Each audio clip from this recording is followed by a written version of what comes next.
Hello everyone and welcome back to the Night Scared. Now I know a lot of you use these videos to sleep, so before you drift off, I thought it would be a fun idea if everyone can leave a comment to let me know where you are listening from in the world. Also like and subscribe if you are enjoying the case. Right, let's get comfy and relax and let's begin. Story 1 on September 11th, 2003, the full moon of the Mid-Autumn Festival illuminated family reunions, and the festive atmosphere was everywhere. Families gathered around the table sharing stories and joy. However, outside the emergency room of a hospital in Suzhou, Jiangsu Province, China, a man named Chio Exa Chong sat in the waiting area, his face filled with sorrow. Inside the emergency room was his beloved wife, Gusu.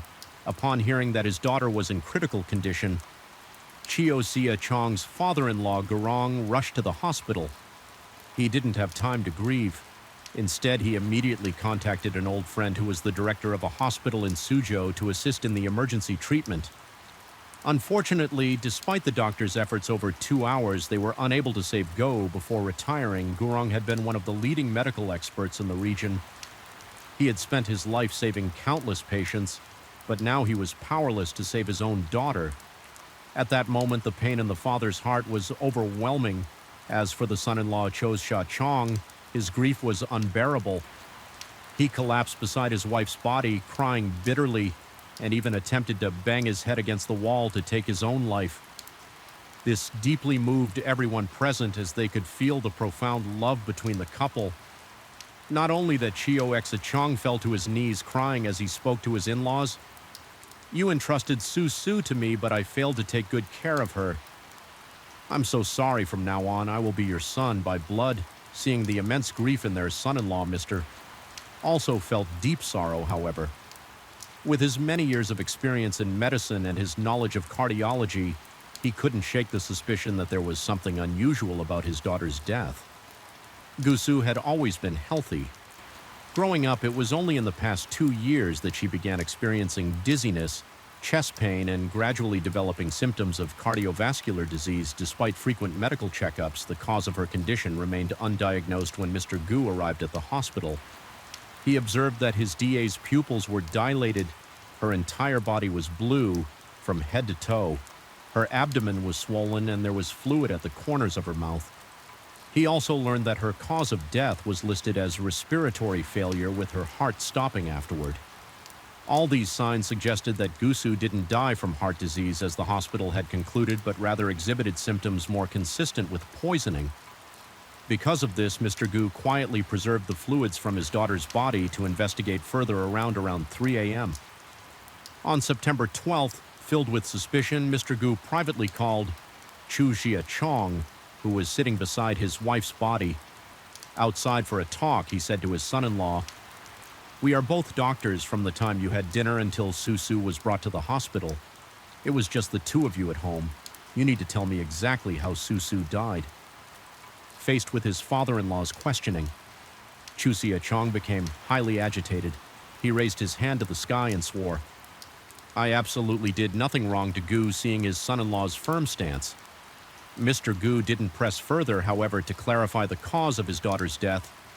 He proactively suggested conducting an autopsy.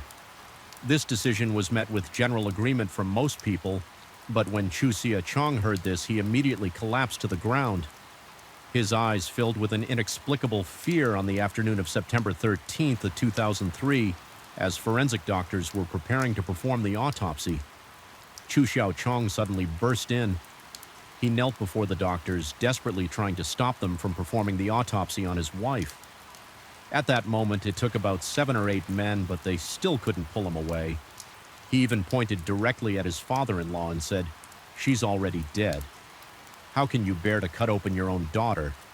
Some relatives present tried to reason with him, saying that the autopsy might actually be in his best interest, as it could be necessary to clarify things later. But unexpectedly, these words only made Chu Xiao Chong even more furious. In this situation, the autopsy was delayed until 6 p.m. Before it could finally proceed, the results came out quickly on September 14th, 2003, when the Goof family received the autopsy report for their daughter. Ketamine is a short-acting anesthetic that is colorless, odorless, and easily dissolves in water. In medical practice, it is typically used for minor surgeries or diagnostic procedures. However, if ingested, this anesthetic can place significant stress on the heart. Particularly when it reaches a certain dosage, it can suppress respiration, leading to heart failure and ultimately death. This anesthetic is a controlled substance that cannot be purchased at regular ease. Only medical professionals have access to it upon discovering the cause of his daughter's death. Mr. Gu immediately reported it to the police, understanding the gravity of the situation. The police quickly realized that this case was far from simple and promptly launched an investigation. Through their investigation, the police learned that Gusu had a cheerful personality, maintained good relationships with her colleagues, and her daily mood was stable.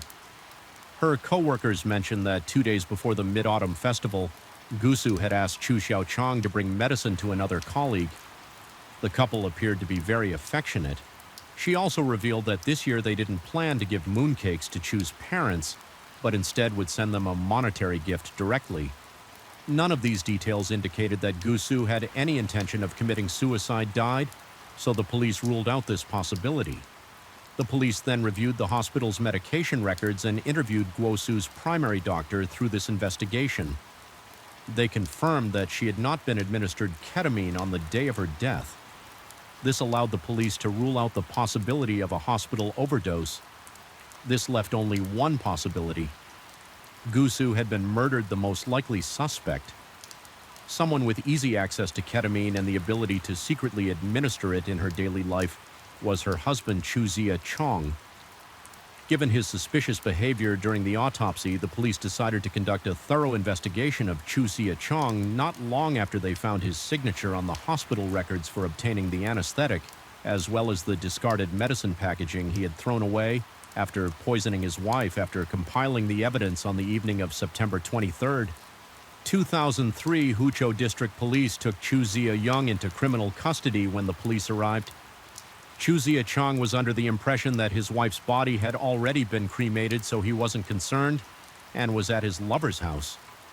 After 12 hours of silence in the face of overwhelming evidence, Chu Xiaochang finally admitted that he had poisoned Gusu, leading to her death. Facing this harsh reality, Mr. Gu Surong felt an overwhelming sense of pain and blamed himself, saying, "It's all my fault. If it weren't for me, my daughter wouldn't have died." But why did Chu Xiaochang resort to poisoning and murdering his own wife?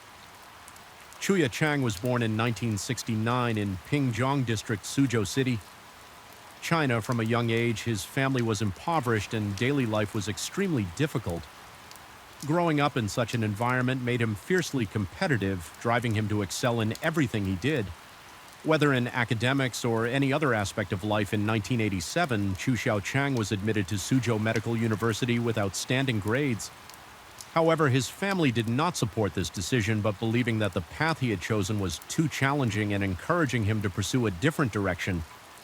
Despite this, Chu Xiaochang was resolute in his choice, as it was not only a set goal but also a lifelong dream. The more his family opposed him, the more determined he became to prove them wrong. By succeeding during his time at University, Chu Xiaochang not only studied diligently but also actively participated in school activities, earning high regard from both his teachers and peers. After graduating with honors in 1992, Chu Xiaochang was assigned to intern at Pingjiang District People's Hospital. At that time, this position was highly coveted, as even though he was only an intern, with perseverance and hard work, becoming a full-fledged doctor was just a matter of time. However, this seemingly admirable path did not satisfy Chu Xiaochang. He didn't want to spend too much time and effort just to secure a position as a senior doctor at the hospital. Instead, he decided to further his education to open up more opportunities. Chu Xiaoyang then applied for the graduate program at his alma mater. There's no denying his academic prowess as he passed the entrance exams for graduate school. Just over a year later, this achievement led him to meet the most influential person in his life, his graduate advisor, Professor Gai Rong. At that time, Gai Rong was the head of the thoracic surgery department at the second affiliated hospital of Suzhou Medical University. a renowned medical expert in the region and a former standing committee member of the Suzhou People's Congress. Being accepted as his student was an incredibly fortunate opportunity for Chu Xie-chang, continuing his outstanding academic performance.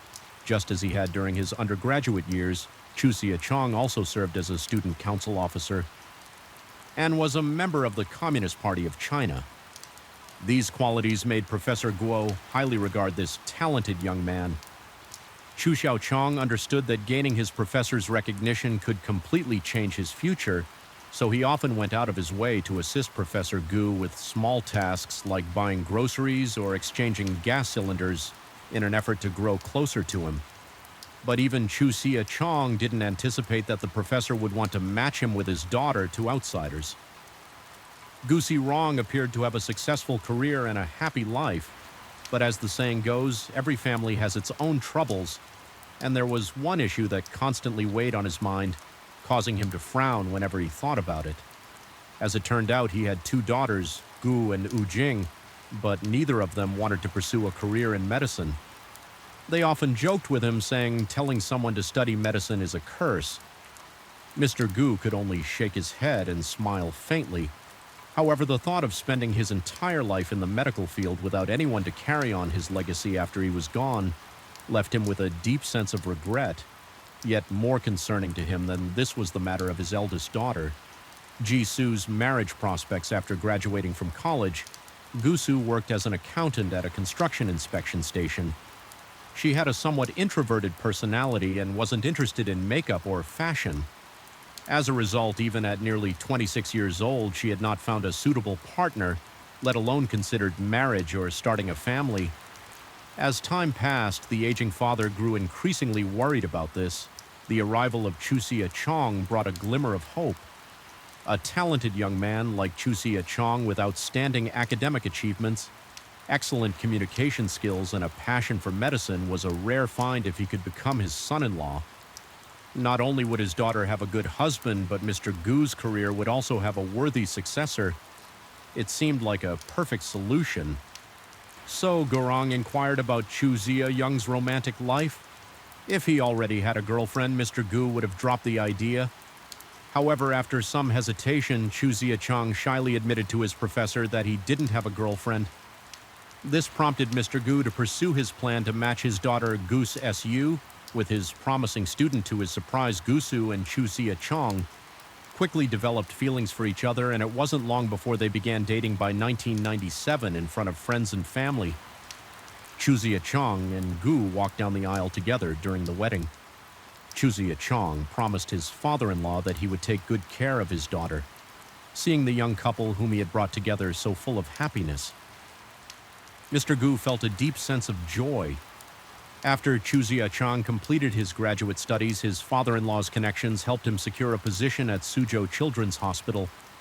The benefits and advancement opportunities there were significantly better than at the district hospital where he had previously worked. In truth, Chu Xie-chang was also highly skilled in his field. The Suzhou Evening News published a report on October 8, 2003, about a successful laparoscopic surgery performed on a young boy with congenital biliary atria at Suzhou Children's Hospital. This was the first surgery of its kind in China, and the boy undergoing the procedure was only 2 months old at the time. The lead surgeon for this operation was Chu Xie-young. Demonstrating his advanced medical expertise for years into their marriage, Gusu gave birth to a baby girl. To many, Chu Xie-chang appeared to be a man who had it all. He had married the professor's daughter, enjoyed a harmonious and happy family life, and had a promising career with a bright future ahead. However, in the eyes of Chu Xie-chang's parents, things were not as ideal. They believed that their son's marriage to Jisu was a mistake in the fall of 1997 while working at an engineering station in Haitian Xinjiang Chuxia. Chang's father unexpectedly received a letter from his son. In the letter, Chu Xie-chang expressed his wish for his parents to attend his wedding to Gusu. This puzzled his father greatly, as his son's girlfriend wasn't named Gu. It turned out that before meeting Gusu, Chu Xie-chang had been in a long-term relationship with a primary school teacher. They were deeply in love and had even discussed marriage. However, in order to gain favor with his professor and secure a quicker path to career advancement, Chusia Chang decided to break up with his girlfriend of many years. His parents met Gusu for the first time at the wedding. They were not pleased with their new daughter-in-law, as their son's previous girlfriend was tall and beautiful, while Gusu was quite plain and petite. Chusia Chang had always had a positive public image and was well-liked by many at Suzhou Children's Hospital. Chusia Chang was also highly regarded by many of the patients' families, who praised him for his skill and humble demeanor. Whenever GSU's colleagues had health issues, they would often seek out Chusia Young for help, and he would proactively bring them medicine. As a result, everyone had a very favorable impression of him. Ding, a colleague who had worked with Gu for 8 years, always believed that the couple was a perfect match. The husband had a successful career and was always willing to help others. Meanwhile, Gusu had been promoted to department head just that July. Additionally, Chusia Chang's personality was gentle, humble, and he never instigated conflicts with anyone. 2 days before the Mid-Autumn Festival, Chusia Chang brought medicine to one of Gus Su's colleagues. Just then, another colleague had returned from a business trip bringing gifts from their hometown, so everyone gathered to enjoy them. Gusu playfully said to her husband, "Feed me, Chuya." Chang smiled and replied, "I fed you before you're still like a child." This interaction made everyone around them feel that they were a sweet couple. Colleagues remarked that if the company were to hold a contest for the ideal couple, they would all vote for Chusia Chang and his wife. But all of this was merely a facade that Chusia Chang maintained in front of others. In reality, Chuya Chang and Gusu didn't share the loving relationship that everyone believed they had.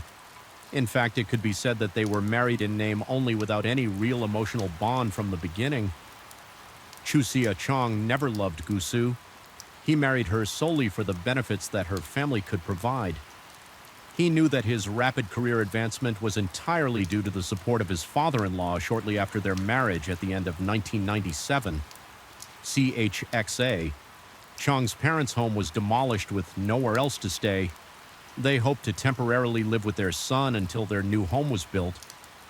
However, they ended up living in the basement of their son's new house. For 10 months, Chuya Chang's mother believed that the situation wasn't her son's fault, but rather that his wife was the one who didn't agree to the arrangement. She pointed out that the house was allocated to them by Gus's workplace. However, Chusia Chang's parents did acknowledge that after the birth of their granddaughter, their daughter-in-law treated them better. Chusia Chang's mother thought this was because they had worked hard to take care of their granddaughter. However, Jisu's colleagues felt that she treated her in-laws even better than she treated her own parents every day. After work, she would travel a long distance to have dinner at her in-laws' home. She was also quite generous with them, and for the Mid-Autumn Festival, she prepared a special red envelope with 600 yuan, around $80, just for them.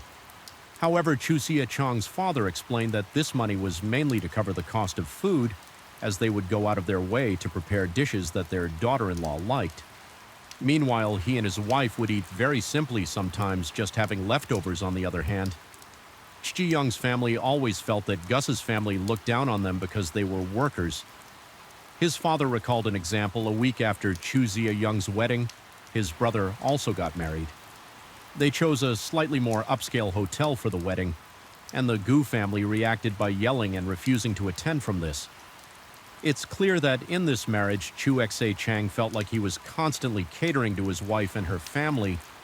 Initially, he may not have minded, but over time, his resentment grew deeper. Additionally, Ali, with his competitive nature, he felt that he never received the respect he deserved from Gu. As a result, the relationship between the couple became increasingly strained. They were merely playing the role of a loving couple in front of others. This was also confirmed by those close to the couple. A close friend of theirs recounted that during the day, both would go to work, and in the evening, they would go to Cho DW, Sia Young's parents' house for dinner, and to care for their daughter at home. Gusu would watch TV and text her friends, while Chusia Chang would go online or prepare for his doctoral studies. They felt they had nothing to talk about, so their married life just drifted along in a dull, unremarkable way. Another close friend of Gu believed that both of them were too superficial, even if there was conflict between them. They wouldn't talk about it, and they even waited for the other to bring up the topic of divorce. First, Gusu had once confided in this friend that if Chu Zia-young ever suggested a divorce, she would definitely agree. However, Gus's friend also mentioned that because Gusu felt inferior due to her lower educational background, while Chu Zia-chang was a master's degree holder, she often felt somewhat inadequate. As a result, Gusu was very indulgent toward her husband. She was also very considerate of him. For instance, when Chu Zia-chang started losing his hair, Gusu researched various folk remedies and specialized treatments, even asking someone to bring back products from Shanghai. Unfortunately, Chu Xe-chong was not moved by these gestures from Gusu. While he outwardly appeared to be a loving husband, in reality, he had long since betrayed his wife. Moreover, he was a true philanderer, not just involved with one or two women, but entangled in numerous extramarital affairs. Chu Xia-young was known as a talented young man, and he was surrounded the kitchen meticulously washing the coffee cup that had contained the anesthetic. After Gu passed away, he used by many young, beautiful nurses who were drawn to him in 2000. Chu Xia-chong became infatuated with a beautiful nurse named Zhang at the hospital and quickly developed an extramarital relationship with her. After experiencing the thrill of infidelity, he continued to engage in affairs with several other nurses and interns. These women, aside from being young, attractive, and physically appealing, provided him with something more important, a sense of respect that he craved. In truth, Gusu wasn't entirely unaware of her husband's infidelity. There was an incident where Chu Zia-chang brought one of his mistresses home, and Gu caught them in the act. However, Chu Zia-chang explained it away, saying the woman was just a patient or a pharmaceutical representative visiting to discuss medications. Whenever Chu Zia-chang texted his lovers, he was always very secretive. As a result, Gusu had a vague sense that something wasn't right. But perhaps out of pride, she only confided in her sister about her suspicions and never told her parents. Among the many women Chu Zia-chang was involved with, his closest relationships were with a doctor named Zhang Fan, who worked at a district-level hospital, and a nurse at his own hospital. Of these, the woman he cared for most was Zhang Fan, but she continuously pressured him to divorce Gusu deep down. However, Chu Zia-chang knew that divorcing Guosu was out of the question. It wasn't because he still had feelings for her, but because the Gu family would never let him off easily, and he feared the social backlash. Simply put, he didn't want a divorce because he was afraid of losing the reputation and benefits he had worked so hard to achieve. Thus, on one hand, Chu Zia-chang enjoyed the career benefits that his wife and her family provided, while on the other, he secretly began plotting a cruel scheme in his mind if Gu were to die suddenly. After a year or two, his understanding father-in-law would surely not prevent him from remarrying. Chu Xiaochang started bringing anesthetic home every day after work, secretly mixing it into his wife's coffee or tea. According to his plan, by continuing to poison her in small doses, Gusu would eventually die from what appeared to be heart disease, and no one would suspect foul play. This malicious behavior continued for 2 years. However, his mistress Zhang Fan began to apply increasing pressure, telling him that if he didn't divorce, they would have to end their relationship. By this time, it was well known that Gusu had started developing heart problems over the past 2 years. On August 27th and September 5th, 2003, Chu Zia-chang administered 3 doses of the anesthetic into his wife's coffee on each occasion to create an alibi, after preparing the coffee and instructing his wife to drink it. While it was still hot, he hurried off to his shift at the hospital after drinking the drug. La coffee, Gusu quickly became ill in unbearable pain. She called her husband 3 times, but he didn't return. Desperate, she was forced to call her father when Gurung frantically rushed to his daughter's house. He found that Chu Zia-chang had arrived before him. Chu appeared to be very concerned, sitting beside his wife, but doing nothing to help seeing this. Mr. Gu angrily exclaimed, "You're a doctor too. Why aren't you doing anything? Just saying a few words won't ease her pain." He then quickly took his daughter to the hospital, but despite the tests, the cause of her symptoms couldn't be determined. Fortunately, Gusu managed to pull through after these 2 tests. Chu Zia-chang believed the time was ripe by now. If Gusu died from heart failure, no one would likely suspect foul play. Finally, on September 11th, while Gusu was taking a bath, he added 5 doses of ketamine to her coffee, then brought it to her, saying sweetly, My love, after you drink your coffee and enjoy some mooncakes, let's go for a walk and admire the moon. About 10 minutes after drinking the drugged coffee, Gusu began to feel dizzy and her heartbeat gradually slowed. Chu Sia-chung helped her to the bedroom and laid her down, then stood outside the room watching as she struggled with death. In her agony, Gusu called out to her husband several times, but he coldly ignored her. According to Chu Sia-sh's later confession, while waiting for his wife to die, he spent over 2 minutes in the kitchen meticulously washing the coffee cup that had contained the anesthetic after Gu passed away. He used the same cup to make coffee for himself. This shows just how cold and calculating his mindset was around 9:50 p.m., more than 2 hours after Gu first showed symptoms and realizing that she was nearing death. Chu Xe-chang finally picked up the phone to call his in-laws and sister-in-law. He told them that Sue had relapsed into her old condition, and at this time it was very serious. Gu Jing, knowing that her sister had often experienced dizziness over the past 2 years but had never faced anything this severe, wasn't overly worried at that moment. After making the calls, Chu Sia-chung began calling for help from the neighbors and rushed his wife to a nearby hospital for emergency treatment. At the time, Gus's parents were 50 kilometers away, enjoying the moonlight in Xishan. Upon receiving the call from their son-in-law, they hurried to the hospital. Unfortunately, they didn't arrive in time to see their daughter one last time, although Mr. Gusirong ultimately couldn't save his daughter. His experience and knowledge ensured that the person responsible for her death paid the price. On January 2, 2004, the Suzhou Intermediate People's Court held a trial for Chu Sia-chung. He was found guilty of premeditated murder and sentenced to death. However, Chu Sia-chung was dissatisfied with the verdict and appeal. On June 22nd of the same year, the Jiangsu Provincial High People's Court issued its final ruling upholding the original sentence. Since the case came to light, those who knew Chu Sia-chung were shocked. When they learned the truth, they believed he must have been mentally unstable beyond the surprise and confusion. There was also a deep sense of fear. How could someone who appeared so perfect like Chu Sia-chung hide such a terrifying side? Dear viewers, modern life can sometimes blind people to the temptations of material wealth and status. However, allowing greed to override conscience as Chu Sia-chung did is the shortest path to moral collapse, leading to punishment by the law. When a person is willing to sacrifice everything, including love and the lives of their loved ones, just to achieve their selfish goals, they not only lose their humanity, but also plunge themselves into an inescapable abyss. Story 2, the case took place in Shibuya Ward, Tokyo, Japan. A densely populated area within the ward is a park named Yoyogi, surrounded by many residential neighborhoods. Among them is a high-end apartment building home to a married couple.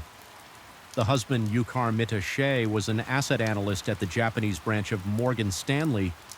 His wife, Corey Mita-shea, was a homemaker. The Mita-shea couple was well-mannered and always dressed impeccably when they went out, making them the envy of others. However, in 2006, a tragic incident befell this family. On December 15, 2006. A Friday morning, a visibly distressed woman arrived at the Shibuya Ward police station to report an incident. She stated that her husband had been missing for 3 days and she needed police assistance in finding him. Seeing how upset she was, the police reassured her and asked her to calmly recount the events. The woman identified herself as Ki Mita-shea, 32 years old, and said her husband was Yukar Mahashi, 30 years old. 3 days earlier, in the early hours of October 12th, her husband had returned home drunk. She complained about his condition, leading to an argument between them. Her husband angrily left the house, and as she was also very upset, she didn't stop him. In the past, their arguments usually ended with him apologizing and making amends, but this time he had been gone for 3 days without any contact. Fearing for his safety, she decided to report the situation to the police and seek their help. According to the investigation, the missing person, Yukar MIT Sahashi, was born in North Kyushu and studied law at Chuei University. After graduating, he worked at a law firm in Tokyo. During a party, Yukar met Corey, a woman 2 years his senior who worked for one Hong company. Their relationship quickly blossomed and they began living together a year later. They got married initially. Euchre's salary was modest, and the family's finances were mainly supported by his wife. However, 2 years into their marriage, at the age of 29, Euchre was suddenly hired by the Japanese branch of Morgan Stanley as an asset analyst with an annual salary of 13 million yen, approximately $90,000 at the current exchange rate. With this increase in income, the couple moved to a luxury apartment in the Fushi area of Shibuya Ward. Their apartment was on the 10th floor and was not far from Yoyogi Park. Following this, his wife left her job to become a homemaker. Their life seemed to be going well, and no one could have predicted that, after a single argument, Euchre would never return home. The police contacted Yuck's company to see if they knew of his whereabouts. The company confirmed that Euchre had not been at work for several days, and they were also concerned about his absence. In fact, just yesterday, the company had announced his promotion to department manager, but they had been unable to reach him to discuss the new role. The police initially suspected that Yuck's disappearance might be related to his promotion. However, after investigating at his workplace, they found that Euchre had good relationships with his colleagues who respected him greatly, and there appeared to be no conflicts related to his job. The police then contacted the parents and acquaintances of the missing person, but all reported that they had not been in touch with Euchre for a long time and didn't know his whereabouts the following morning around 8 a.m. The Shinjuku Ward Police in Tokyo received a report. The caller, an office worker, mentioned that a suspicious blood-stained plastic bag had been found on a road near a language school. Upon receiving the report, the police immediately arrived at the scene and cordoned off the area inside the bag, which had 2 layers. The police discovered a dismembered body, specifically the upper torso without the head, left arm, and right hand. The lower body from the waist down was missing. The body was unclothed, and the victim appeared to be a male around 30 years old. The cuts on the body were uneven, leading the police to suspect that the victim had been dismembered with a saw or a similar tool. The surface of the body had traces of soil, suggesting that the victim might have been buried underground before being disposed of at the scene at the site. The police found no items that could help identify the victim, nor were the other body parts recovered. The victim's identity remains unknown. At this time, the forensic pathologist concluded that the victim had died within the past week, but the exact time and cause of death could not yet be determined. The low where the body was found is quite close to Kabukicho, a well-known red light district which is often associated with the underworld. Additionally, Shinjuku Ward has seen several homicides in the past, with dismemberment being a common method used by criminal gangs to intimidate rivals and complicate the identification of the victims. The police suspect that this case might be connected to an underworld conflict to identify the victim. The police reviewed missing persons reports from the past week. The Shinjuku police quickly took note of a missing persons report filed in Shibuya Ward just the day before the missing person was Yukar MIT Sahashi, a 30-year-old whose disappearance coincided with the estimated time of the victim's death. Following this, the police departments of Shinjuku and Shibuya coordinated their investigation. They visited Yuck's home to gather more information. Yuck's wife, Corey, described her husband as being 5 feet 5 inches tall with a slender build and having a surgical scar on the right side of his chest. However, the body found in Shinjuku had no such scar, a chest circumference of 32 inches, large arms, and an overall much larger physique, which didn't match Yuck's description. A week after the initial discovery, a new development occurred around 3 p.m. In Kamiyamacho, a woman was walking her Shiba Inu dog. As they passed by the garden of a house, the dog suddenly stopped and began barking loudly towards the inside. She tried to pull the dog away, but it broke free from its leash and dashed straight into the garden. Worried that her dog might disturb the homeowners, the woman hurried after it. The house was quite large, but appeared to have been abandoned for some time. The garden gate was barely secured, making it easy for the dog to knock it open upon entering. The woman saw that the garden was overgrown with weeds. Not far from the gate, the dog was wagging its tail, barking continuously at something on the ground as she approached. She was horrified to see part of a human body. The lower half was unclothed and emitted a strong, foul odor. Regaining her composure, the woman shakily took out her phone and called the police. The Shibuya Ward police quickly arrived at the scene. Upon inspection, they found that the victim was a male whose body had been severed at the waist. The cuts were uneven, possibly made with a saw or a similar tool. Given the level of decomposition, it was estimated that the time of death was around 2 weeks prior. The legs had traces of soil, but it was unclear whether the soil was from this garden or elsewhere. The police noted several similarities between this case and the one in Shinjuku Ward from not long ago, leading them to suspect a connection between the two.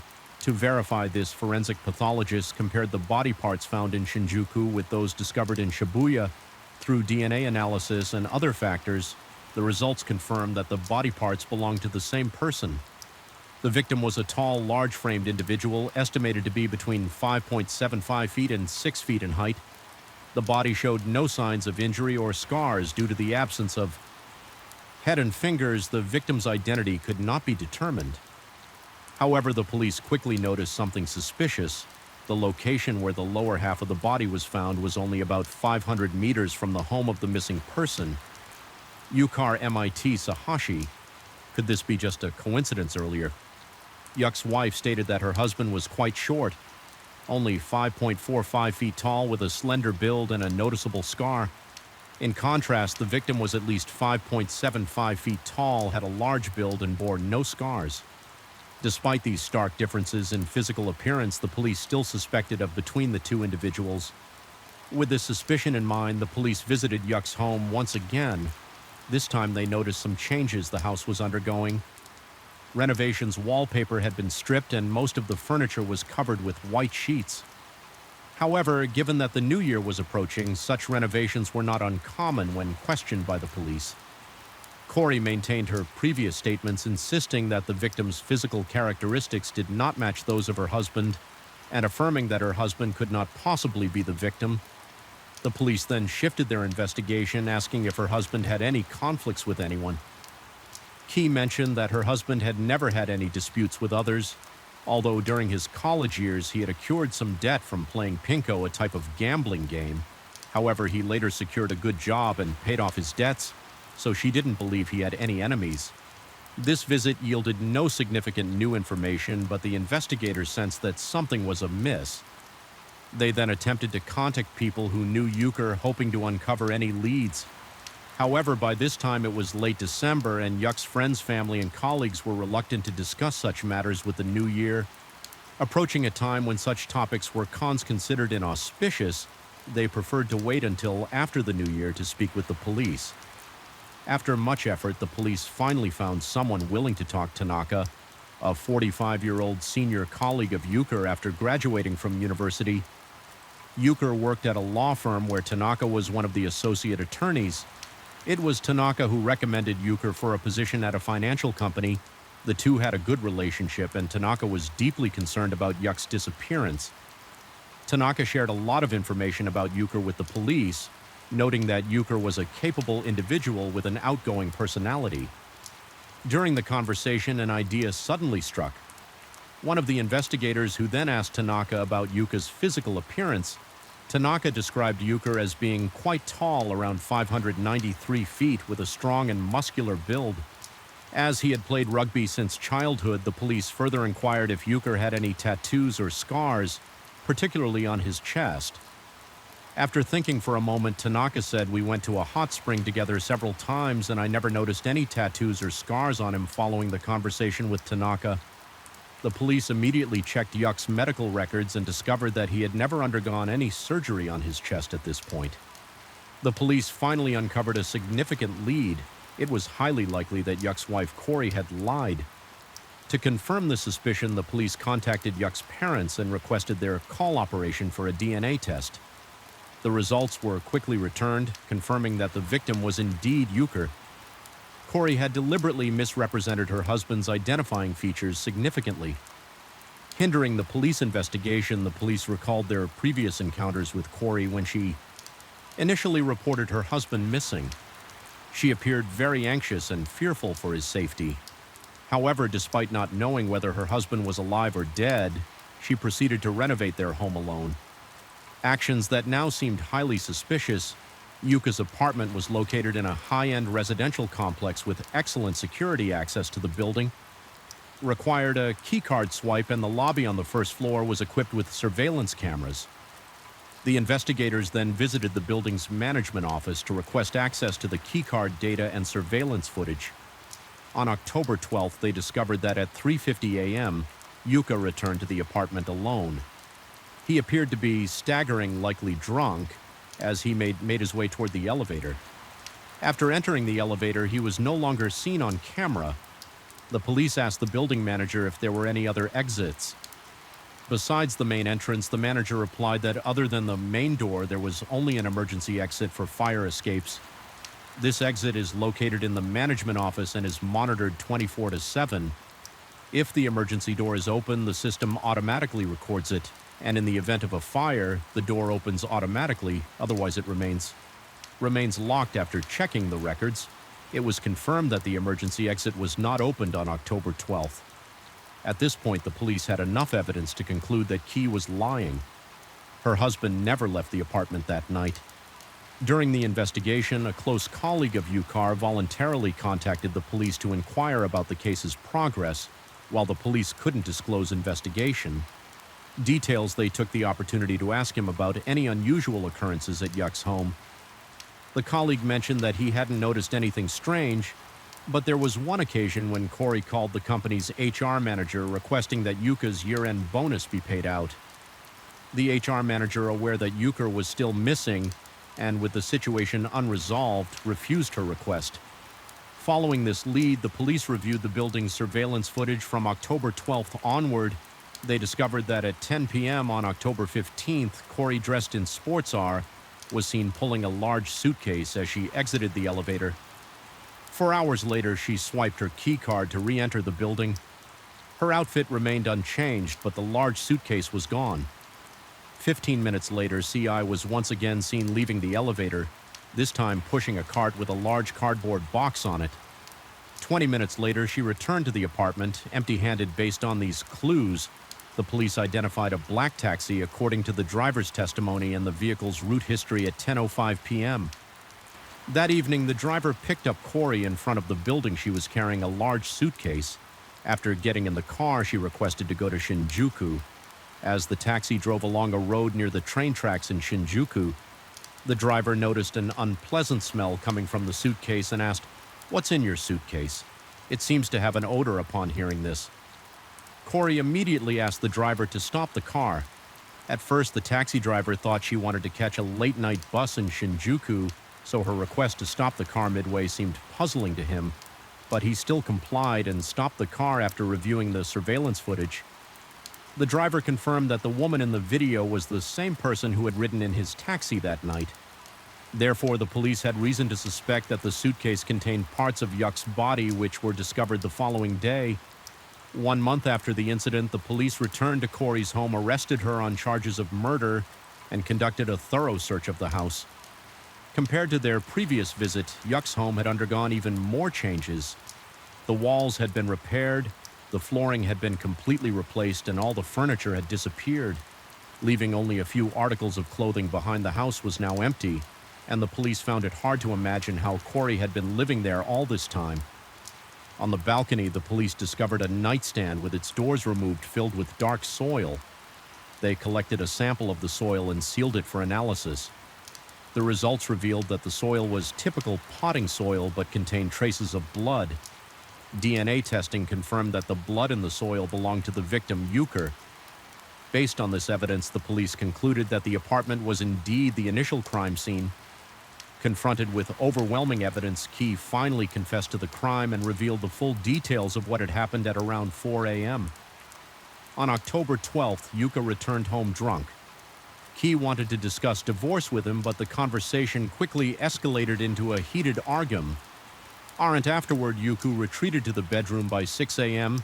As daylight began to break, Kai still couldn't sleep, and her anger continued to grow. She grabbed a wine bottle from the bedroom and struck her sleeping husband on the head. She hit him repeatedly until she finally stopped in.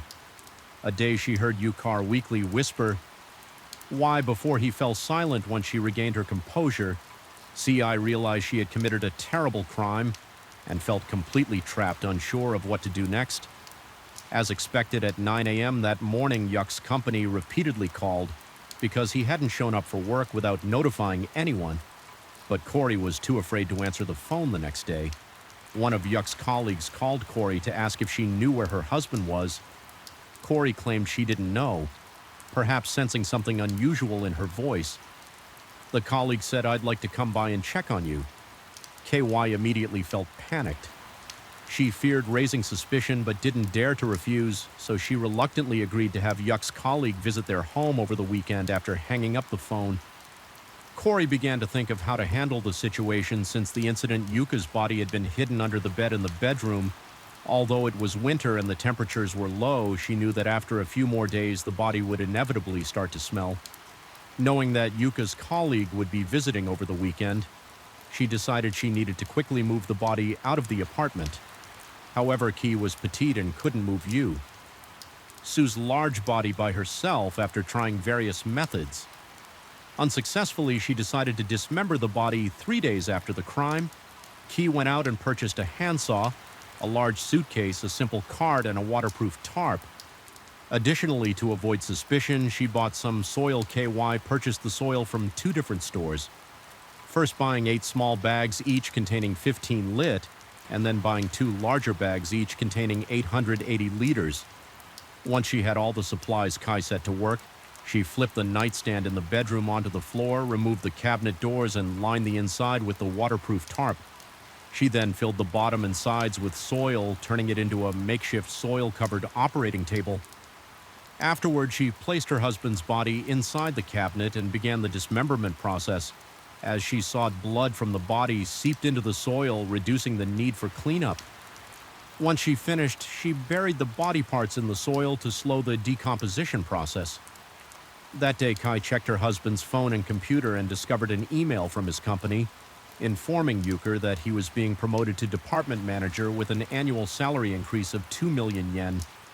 Additionally, his year-end bonus was scheduled to be paid out on the 9th of the following month.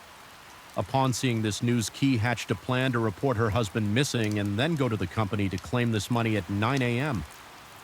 On October 15th, Corey went to the local police station to report that her husband was missing, pretending to be worried about his disappearance. Later that evening, she dug up her husband's upper body from the soil, placed it in 2 layers of white plastic bags, and then packed it into a suitcase, intending to dispose of it near the train tracks in Shinjuku by 10 p.m.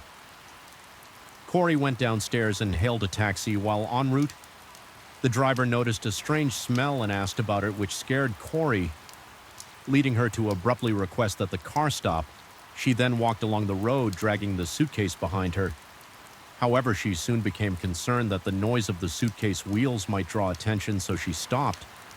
After a short distance next to the road was a green belt area with a barbed wire fence on the outer edge. Lacking the strength to throw the suitcase over the fence, she abandoned it in the bushes. She then discarded the empty suitcase at a nearby intersection. The next morning, a homeless man found the suitcase. CI returned to the apartment at 2 a.m., but she was too tense to sleep, still on edge. She took the remaining body parts from the soil and placed them in a large cardboard box, which she loaded onto a cart. The experience from the previous night made her too afraid to call a taxi again as she moved through the silent night. The noise from the cart was much louder than she had anticipated when she reached Kamiyamacho. Corey didn't dare to go any further. Looking around, she noticed an abandoned house by the roadside. The garden gate was unlocked, so she easily pushed the car inside, dumped the body parts, and then discarded the cart and the empty cardboard box at a nearby garbage dump. The next morning, the white plastic bag left in the bushes near the railroad tracks was discovered by someone the following afternoon. The police came to C's house to ask about her husband's identifying features. After the police left, Corey dug up her husband's head, placed it in a travel bag, and took a train to Chiba City, 25 kilometers away. By the time she arrived, it was already dark. Corey cautiously avoided people as she made her way to a secluded grassy area in Harumi Park. She dug a 35 km deep hole and buried her husband's head there. Upon returning home, Corey put the left arm, right hand, and some household trash into a garbage bag and disposed of it in a nearby alley. Where few people passed by after handling everything, she still wasn't completely at ease, so she decided to clean the apartment once again to remove any remaining traces on December the 22nd. Sai hired someone to replace the wallpaper and flooring to address her financial situation. She also took a part-time job at a cafe. During this time, many people tried to contact Euchre. His phone was filled with missed calls and unread messages on Christmas Eve after finishing her shift at the cafe. Corey used her husband's phone to send messages to his parents and a few acquaintances saying, "I want to take a break for a while, so please don't worry," in the days that followed. Apart from her shifts at the cafe, CI spent all her time renovating the house on January 4th. She packed up the blankets, sheets, pillows, and mattress from the bedroom and sent them to her hometown with a note that read, "Please burn all of this for me." Seeing the empty room, Corey felt much lighter, though a sense of unease still lingered on the morning of January 10th. Corey called her husband's company again to inquire about the year-end bonus that had yet to be paid. That very afternoon, she was officially arrested by the police. Following C's confession, the police found the head buried in the park and the hands hidden in a trash bag. The items she had sent to her hometown, such as the bedsheets and blankets, were still sitting outside her old home. Unclaimed, it turned out that her parents had moved away. The autopsy results revealed 8 blunt force trauma wounds on the skull. The cause of death was determined to be a traumatic brain injury. When asked about her motive, Corey unexpectedly broke down, crying uncontrollably as she recounted the frustrations and grievances she had endured in the past. Corey Mita Shea, whose real name was Ki Kuchi, was born on July 7, 1974 in Kosa City, Sama Prefecture. She was the eldest of 3 siblings, and her father ran a printing company, making the family quite affluent. However, her father was very strict with his children, especially with Corey, to prevent her from dating too early. He forced her to attend an all-girls school. From middle school through high school, he frequently lectured her, molding her into a gentle, elegant daughter with the hope that she would one day become a flight attendant and ideally marry a foreigner. As Corey approached high school graduation and prepared to take university entrance exams, her father still wanted her to apply to a women's university. This time, Corey fiercely resisted. Her life had been controlled by her father. From a young age, she was not allowed to disobey, or she would be punished, even when she fell and bled. She wasn't allowed to cry. As a result, Corey longed to escape her father's control. However, her rebellion was unsuccessful. She ended up following her father's wishes, passing the entrance exam for the English department at Shiryuri Women's University, a prestigious school for the wealthy in Japan. Many people remarked that the girls who graduated from this school exuded an air of aristocratic elegance. Corey's father was very pleased when she was accepted into the university and sent her a monthly allowance of 400,000 yen, approximately $2,715 at the current exchange rate, which was significantly more than what her classmates received. Although Corey didn't have the freedom to choose her university, she finally escaped her father's control. With the generous allowance, she lived a life of freedom and comfort, indulging in luxury shopping as she pleased during her university years. Ki also entered at W. Hong Company. For a few months after graduating at the age of 24, followed her father's wishes and applied for a flight attendant position at an airline, but she was rejected. Her father was furious and demanded that she return home to find a job, but Corey didn't want to go back. Even after her allowance was cut off, she was determined to stay in Tokyo and support herself. KY began working at a bar as a hostess and continued her extravagant lifestyle. During this time, she met a wealthy man, a company director in his 50s. This man was kind, attentive, and generous to Kai, giving her 2 million yen per month, equivalent to about $133,500. 4 years later, the man grew tired of Corey and ended the relationship. He even introduced her to the son of one of his wealthy friends. However, after dating for some time, Corey and the son eventually broke up. Losing this stable support caused Corey's life to spiral downward. Nevertheless, she refused to live a normal life. Kai continued attending lavish parties, claiming to be a full-time employee at W. Hong Company to seek new opportunities at a party. Corey, then 28 years old, met Yukar Mahashi, a man 2 years younger than her. The two began dating and soon moved in together. Yukar knew nothing about Kay's past. He was captivated by her elegance and would proudly tell his friends, "She's the woman of my dreams." A year later, Key went for a medical checkup and discovered she was 2 months pregnant. However, both of them were struggling financially, and Corey still had unpaid debts. She believed that in their current situation, they couldn't afford to raise a child, so she told Euchre that she didn't want to have the baby. Euchre, however, strongly opposed this. He spent all the money he had on an engagement ring, promising to find a better job and begging her to keep the baby. So they got married. Since they had no money, they didn't have a wedding ceremony, only inviting a few friends and family members for a simple meal. None of Corey's family attended shortly after their marriage. Euchre gave up on taking the bar exam and started working at various financial companies. One day, he excitedly told Corey that he had passed an interview at a company. However, Corey calmly informed him that she had already had an abortion. From that point on, their marriage began to deteriorate. 2 years later, Euchre started working at the Japanese branch of Morgan Stanley with an annual salary of 13 million yen.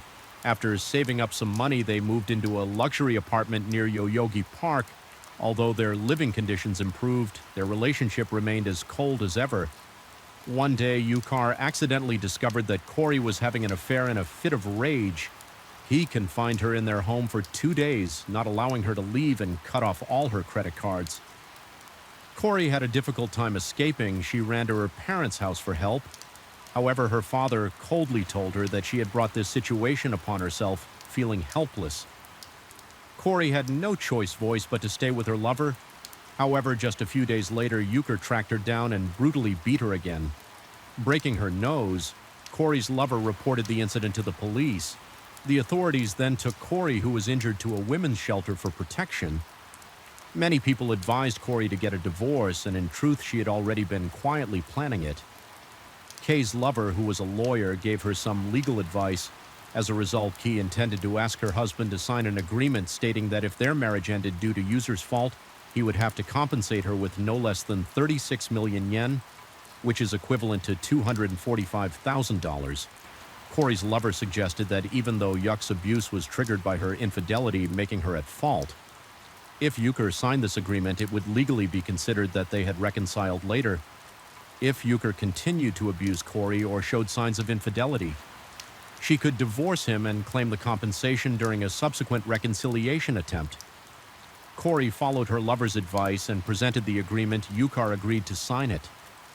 However, in reality, they only reconciled in name.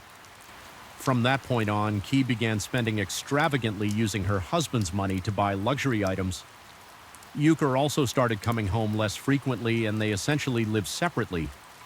Noticing that her husband was spending less time at home, Key secretly hired a private detective to follow him.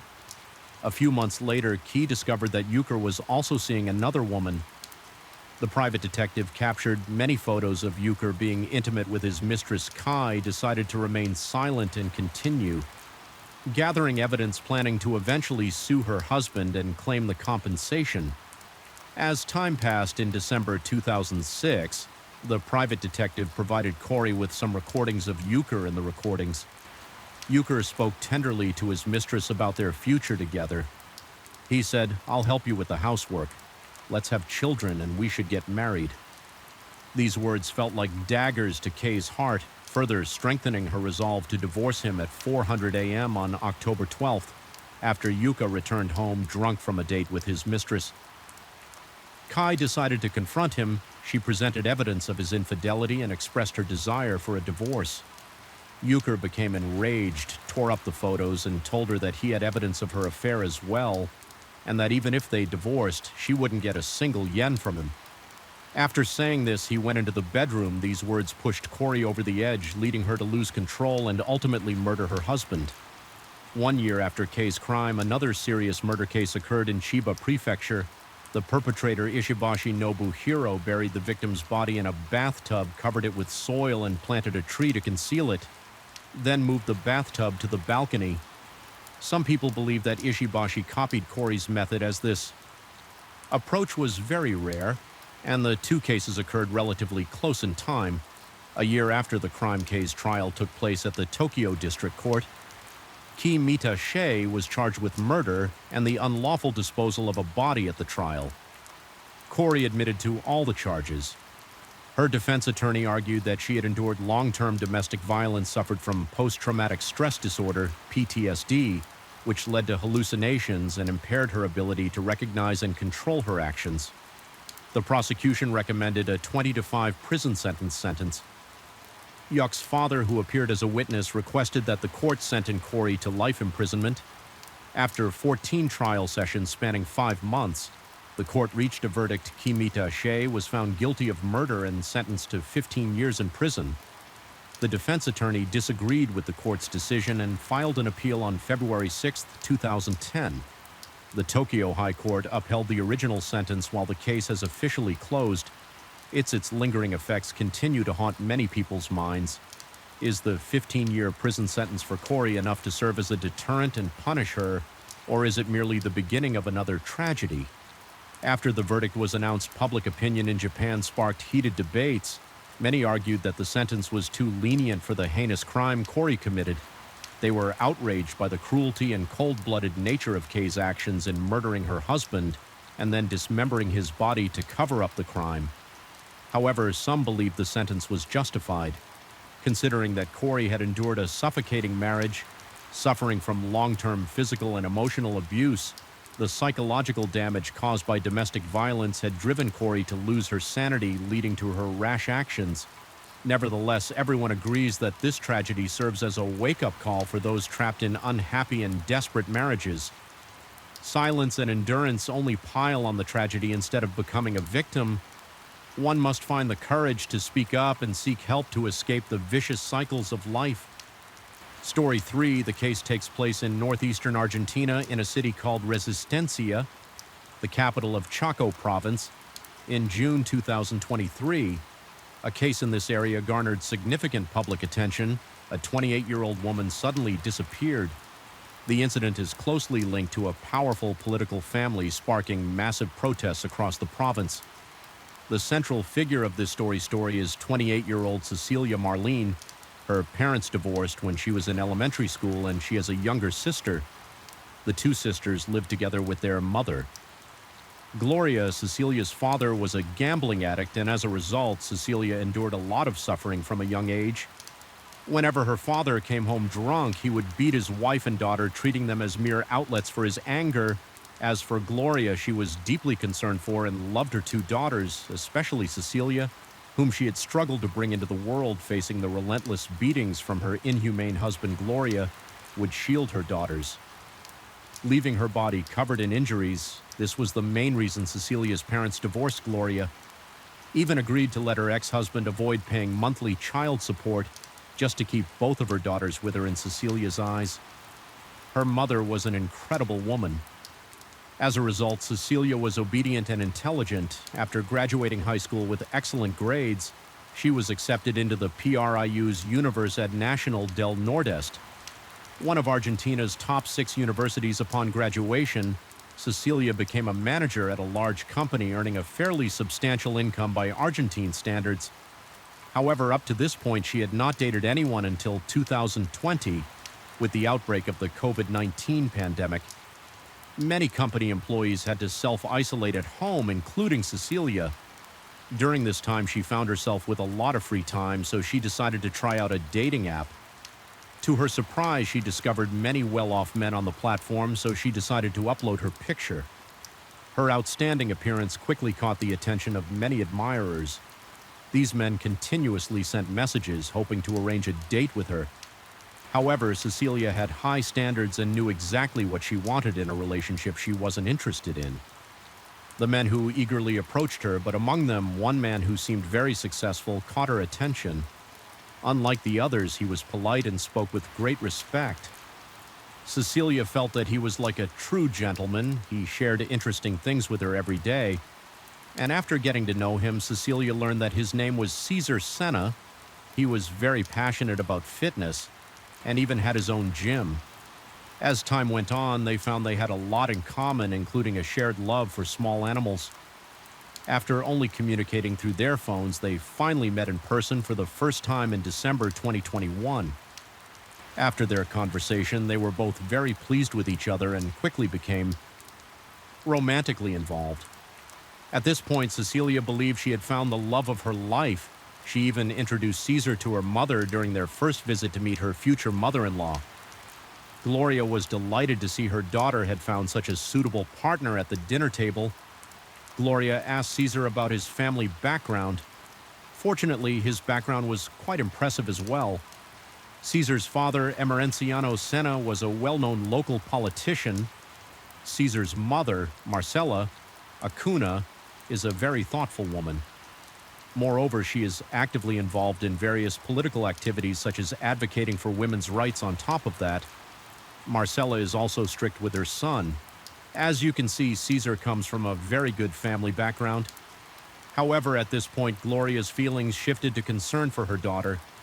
She realized that the social gap between her daughter and Caesar was too great. They came from completely different social classes. After the meal, Gloria called her aside to ask about the situation and offer her advice. She was worried that Caesar's parents might oppose the relationship. However, Cecilia confidently reassured her mother, saying, "As long as we love each other, I believe Caesar and I are meant to be." Despite hearing this, Gloria's concerns didn't subside, but she chose to respect her daughter's decision. But as you might know, Argentina still has significant social class divisions. Therefore, Gloria's worries were not unfounded, returning to the couple relationship in August 2022 during a picnic. Caesar pulled a diamond ring from his pocket, knelt down, and proposed to Cecilia. It was an incredibly emotional moment, and Cecilia had no choice but to accept the proposal. Overjoyed, Cecilia shared a picture of the engagement ring on her social media with the caption, "King of my heart." Just a month later, they were married and began their new life together. However, instead of buying a new home, the young couple chose to live temporarily at Cecilia's aunt's house. This aunt, who had no children and was very close to Cecilia, treated her like her own daughter. Having Caesar and Cecilia living with her brought her great happiness. Everything seemed unusually peaceful until the end of May 2023, when Cecilia's mother-in-law arranged jobs for her and her husband. However, these jobs were located in the far south of Argentina in the city of Usua, approximately 3,700 kilometers from Ristenia, where they currently lived. Cecilia didn't quite understand the situation. She didn't want to be far from her family, and she had no friends in Usua. She told her husband, "I don't want to leave my hometown," but Caesar believed that the jobs his mother had arranged for them were very good, with high salaries several times that of an average worker, making them a dream opportunity for many people. Although it would be far from home, the work was light and offered a lot of free time. Moreover, Caesar's mother had gone to great lengths to secure these positions for them. As a result, Caesar persuaded his wife to reconsider his words. Left Cecilia feeling conflicted. Although the new jobs were not bad, she still didn't want to go seeing her struggle. Caesar said, "If you really don't want to go, we could take a trip to Usua, check out the work environment, and then decide whether to accept the jobs." Caesar hoped to find a solution that would balance his wife's feelings while also taking advantage of the job opportunity, and most importantly, they hadn't gone on a honeymoon since getting married. This would be the perfect chance for them to travel together. At this point, Cecilia was convinced by her husband she really wanted to travel, so she agreed to this plan with this approach. Caesar proved himself to be very thoughtful and considerate. As for Cecilia, she shared her travel plans with her mother and aunt, and both of them agreed on June 1st, 2023 at 2 p.m. Cecilia was packing at her aunt's house. She prepared a black suitcase filled with clothes and daily essentials for both her and her husband. While her aunt was helping her pack, she reminded Cecilia to be cautious and stay safe while traveling far from home. Cecilia smiled and replied, "I'm not a child anymore" that day. Strangely, Cecilia's husband wasn't at her aunt's house. He had gone back to his parents' home to discuss their trip at 11 p.m. Caesar returned to Cecilia's aunt's house in a Toyota pickup truck driven by the family's chauffeur. Cecilia's black suitcase was loaded into the truck, but Caesar had very little luggage, just a red backpack. Her aunt was puzzled as to why Caesar was bringing so few belongings when they were going on such a long trip. Caesar explained, "We're going somewhere very far, and along the way I'll stop to rest and shop for this trip." They planned to drive to Corrientes and spend the night there, then fly to Buenos Aires, the capital of Argentina. The next day, the young couple had planned to stay there for a few days, visit famous sites, and then purchase some daily essentials. Once everything was ready, they would board a plane and continue their journey to Ushuaia in southern Argentina.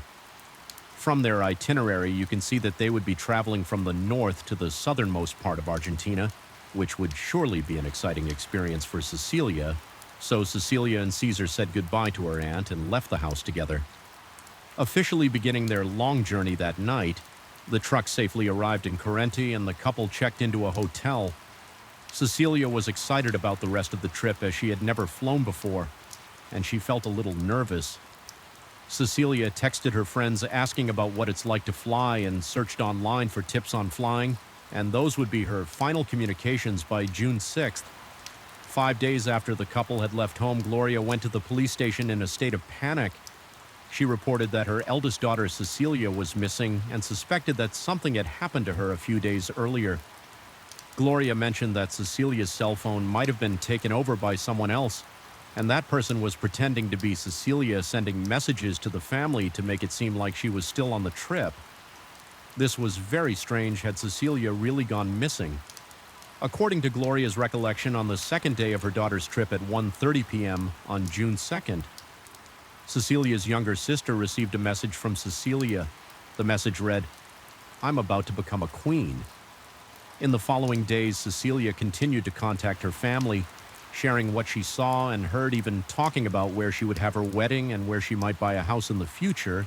Although Cecilia maintained contact with her family, Gloria couldn't shake the feeling that something was off. Normally, Cecilia didn't communicate with the family much, but in recent days she had been texting very frequently, which was completely unlike her usual behavior.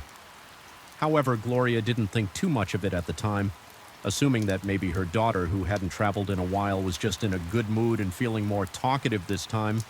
But 2 days later, in the late hours of June 4th, Gloria was abruptly awakened from a deep sleep by urgent knocking at the door. She quickly put on a coat and rushed to open it. When she did, she found two masked strangers standing before her. They identified themselves as agents and delivered the devastating news. "Your eldest daughter, Cecilia, has been in an accident."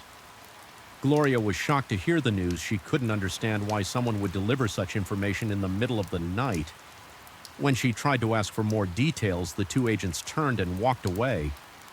Gloria shouted after them, demanding they stop, but the two continued walking quickly without looking back, disappearing into the darkness. Within moments, she couldn't catch up to them after returning home. Gloria was consumed with a terrible sense of unease. She grabbed her phone and tried to message Celia, asking if she was safe. To her surprise, Cecilia responded quickly, despite it being quite late. However, this didn't ease Gloria's growing suspicions. Gloria wanted to video call her daughter, but Cecilia replied, "The camera on my phone is broken, so I can't video call right now." Cecilia added, "I'll send my phone in for repair and contact you later."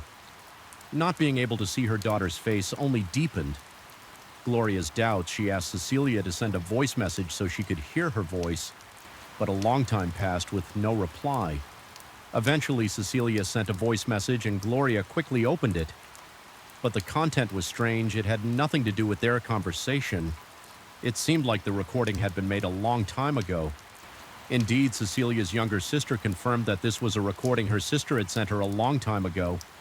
This only made Gloria more convinced that something had happened to her daughter. After that, the younger sister tried calling Cecilia, but no one answered. She then attempted to call from her mother's phone, but this time Cecilia's phone was turned off. Gloria became increasingly worried and asked her younger daughter to call Caesar, Cecilia's husband. After a long wait, Caesar finally answered the call, but when asked about Cecilia's whereabouts, he hesitated and couldn't give a clear answer. The younger sister asked to speak with Cecilia, but Caesar said, "Your sister isn't here." "I don't know where she went." This response left Gloria stunned. They were supposed to be on their honeymoon together, so how could they not be together? Caesar then explained that after they arrived in Buenos Aires, the two of them had a fight due to some disagreements at that moment. Cecilia told Caesar, "I don't like you at all, and the only reason I'm with you is because of your wealth. I'm telling you now, I've had a new boyfriend for a long time, and I hope you'll stop looking for me after saying this." Cecilia packed her belongings and left. Gloria found this story even harder to believe. She knew that Cecilia was not someone who craved fame or luxury on the phone. Caesar insisted that he wasn't lying and that it was Cecilia who had been dishonest. He claimed that they had actually been separated for a long time, although they still lived together as a couple. The love between them was gone. Caesar ALSO said that Cecilia was very concerned with appearances. On one hand, she didn't want others to know about their situation, but on the other hand, she wanted to maintain the status of being married into a wealthy family. He claimed she was so embarrassed by this that she didn't dare to tell her family, and had asked Caesar to keep it a secret as well. However, no matter what Caesar said, Gloria didn't believe him. She knew her daughter better than anyone Caesar. Then stopped talking and hung up over the next 2 days. Gloria and her younger daughter tried various ways to reach Cecilia, but they were unsuccessful. They also called Cecilia's friends, but all of them said they didn't know where she was, with no other options left. Gloria went to the police to file a report. After receiving the information, the police immediately issued a missing person notice. The missing person was Cecilia, 28 years old, 160 centimeters tall, with dark brown hair, last seen on June 1st.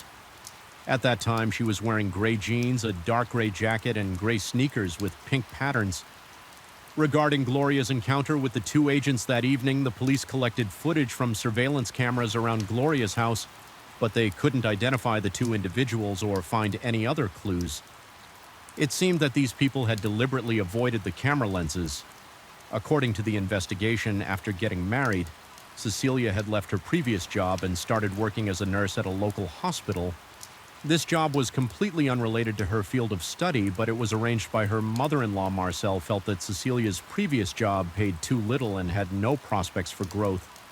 Although Cecilia didn't like the new job, she couldn't refuse it. In fact, the hospital where she worked was one that her in-laws had invested in, and arranging a job for Cecilia was just the beginning for others. This would undoubtedly be seen as a great opportunity. However, Cecilia didn't enjoy the work at all. She had no interest in working at the hospital. What she found unbearable was that most of the hospital staff were acquainted with her in-laws, making her feel constantly monitored and uncomfortable. She began to complain to her husband, telling him, "I want to quit working at the hospital. I really don't like it," but her husband didn't understand her feelings, thinking that she was just not yet accustomed to the new job. A few days later, Cecilia finally submitted her resignation at the hospital. Caesar didn't say anything when he found out to him his wife. Quitting her job wasn't a big deal. Caesar didn't lack money, even if he didn't earn anything. His parents would still send him a monthly allowance. After quitting, Cecilia decided to look for a job she truly enjoyed, but after submitting applications for several days, she still hadn't received any responses. This made her feel discouraged. It was around this time that Cecilia realized her period was late, and she started experiencing a loss of appetite and frequent nausea. She suspected she might be pregnant and immediately shared. The Caesar both were overjoyed, and Caesar, being thoughtful, suggested that Cecilia should stop working altogether and stay home to focus on the pregnancy. Shortly after receiving the news, Cecilia's in-laws immediately sent various nutritional supplements. However, what no one expected was that Cecilia's pregnancy was a false alarm. The doctor explained that the symptoms she was experiencing, which resembled pregnancy, were likely due to the significant stress she had been under recently. At that moment, everything felt like a burst bub for her. Cecilia broke down crying in Caesar's arms to comfort her. Caesar came up with an idea, since they both loved small animals. Why not start a pet cafe together? He believed that this new type of establishment would surely succeed. Cecilia was instantly excited by the idea, and they quickly set the plan in motion. Cecilia handled all the preparations while Caesar covered the expenses. By the end of 2022, their cafe officially opened. The cafe was decorated in a very modern style, and they allowed customers to bring their pets to dine with them. After opening, the cafe attracted many young customers who brought their beloved pets to enjoy the experience. Business gradually picked up, and Cecilia was busy every day, but still felt very happy. Caesar would sometimes come to the cafe to pick her up after work, and that was all she needed. However, the joy didn't last long. Once the novelty wore off, the number of customers began to decline and their startup started losing money. Continuing the business only led to further losses. Finally, in March 2023, their pet cafe declared bankruptcy and was successfully sold. Cecilia managed the proceeds from the sale and used the money to buy herself a bicycle. Encouraged by her husband, Cecilia decided to open a fitness club. Perhaps due to the influence of her in-laws, many people were eager to invest in the fitness club, but Cecilia declined all offers. She withdrew all her savings, combined them with the money earned from the pet cafe business, and successfully established the new fitness club. However, her mother-in-law Marcella seemed displeased with this and arranged for Cecilia and her husband to work. In Ushuaia, Cecilia felt she couldn't refuse, so on June 1st, the couple set off for Ushuaia.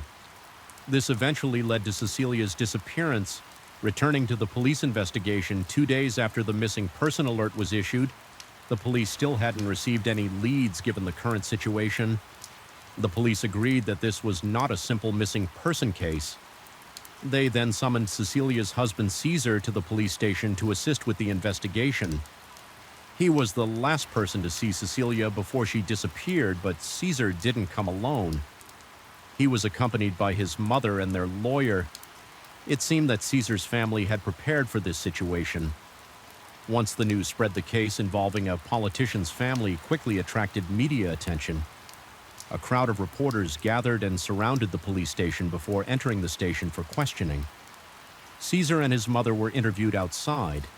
The reporters asked many questions, but most were answered by Marcella, his mother, surprisingly. She told the reporters that she didn't recognize Cecilia as her daughter-in-law, stating that she was just a friend. Caesar met online. She added that her son Caesar was only 19 years old, while Cecilia was 28, making them entirely incompatible and unable to be married. Marcella also claimed that Cecilia was a vain woman who seduced her son. Additionally, she accused Cecilia of pretending to be pregnant in order to deceive them and secure a marriage license. Therefore, she suggested that this disappearance could be part of a deliberate plot when a reporter asked Caesar if he was the last person to see Cecilia. Marcella quickly interjected before he could answer. She confirmed that her son was indeed the last person to see Cecilia, but added that he wasn't the only one she had seen her as well. Marcella explained that she had traveled to BU Aries for work and witnessed her son arguing with Cecilia. During the argument, Cecilia reportedly hit and kicked her son. Marcel added that Cecilia was a rude woman who, after the fight, took her luggage and left on her own. Afterwards, Caesar accompanied her to an event, and they didn't have any further contact with Cecilia. As for why Cecilia went missing, Marcella claimed ignorance. She speculated that this could be a planned scheme, considering that Caesar's father was due to participate in a primary election for a parliamentary seat in 10 days. Given the critical timing, she suggested that someone might be deliberately trying to harm their family. Marcella went on to say that she herself was planning to run for mayor in the near future and suggested that this was undoubtedly a dirty trick by her opponents. Marcella's statements caused a major stir. This was no longer just a simple missing person case. It had escalated into a political conflict. More and more people were becoming interested in the case. On the same day, a group of Caesar's father's supporters gathered outside the police station, attempting to prevent reporters from taking photos whenever someone pulled out a camera. The supporters would snatch it away and threaten to delete the footage. Some even physically attacked the reporters. The police had to step in to maintain order, but they too were met with aggression. Many people were injured, and the situation at the scene became extremely chaotic. Supporters of Caesar's father even took to the streets in protest, claiming to defend the family's rights and declaring themselves as victims. Some reporters found Gloria the mother of the missing woman, and she told the press that she wasn't interested in the political issues. Her only concern was finding her missing daughter. However, she also believed that Caesar had taken her daughter away and that her disappearance was definitely connected to him. The police conducted an interrogation with Caesar, but he claimed that after the argument with Cecilia, he lost contact with her and had no knowledge of her whereabouts. The police then interviewed Cecilia's aunt about her daily life. The aunt described Cecilia as a very resilient person with a strong sense of self-respect, completely different from how Caesar's family portrayed her since getting married. Cecilia and Caesar had moved into the aunt's home. Cecilia was very tidy and always cared deeply about her husband's well-being. In contrast, Caesar was extremely lazy. He didn't care about cleanliness and even disliked bathing, only doing so when Cecilia reminded him. However, Cecilia never complained. Even when she was busy with work, she made an effort to cook for the family. Caesar was very picky about his food, and Cecilia would always change the dishes to suit his tastes. The aunt added, "I advised Cecilia to ask Caesar to share some of the household chores, but she didn't seem to mind. She felt that cooking every day for the person she loved was a source of happiness." The aunt also mentioned that Cecilia deeply loved her husband and sacrificed a lot for him. However, Caesar's mother instantly refused to accept her as a daughter-in-law after the marriage. Marcella frequently called Caesar, urging him to return home, and even sent the family driver to pick him up each time this happened. Cecilia felt deeply saddened, unsure of what she could do to win her mother-in-law's approval. Cecilia's aunt also revealed that her niece registered her marriage with Caesar on September 16th of last year. At that time, Caesar's social media profile listed his age as 25, but in reality he was only 18 years old in Argentina.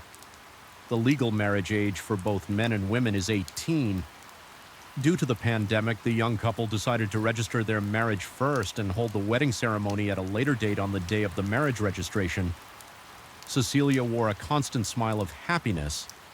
Her family and friends gathered to celebrate the young couple, but none of the groom's family members attended. Not even Caesar's parents. Marriage is a significant event in one's life, and Caesar is their only son.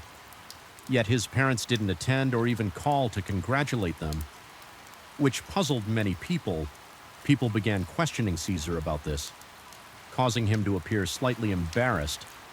At that moment, Cecilia quickly stood up to explain that Caesar's parents were attending a very important event at the time and had actually congratulated them earlier with that the subject was dropped. If what Cecilia's aunt said is true, it's clear that Caesar's parents were never pleased with Cecilia from the start.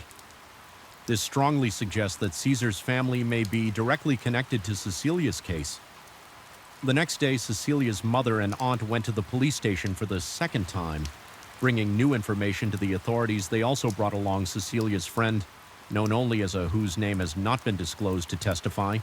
Revealed that Cecilia had confided in her that Caesar had a violent streak in May of this year.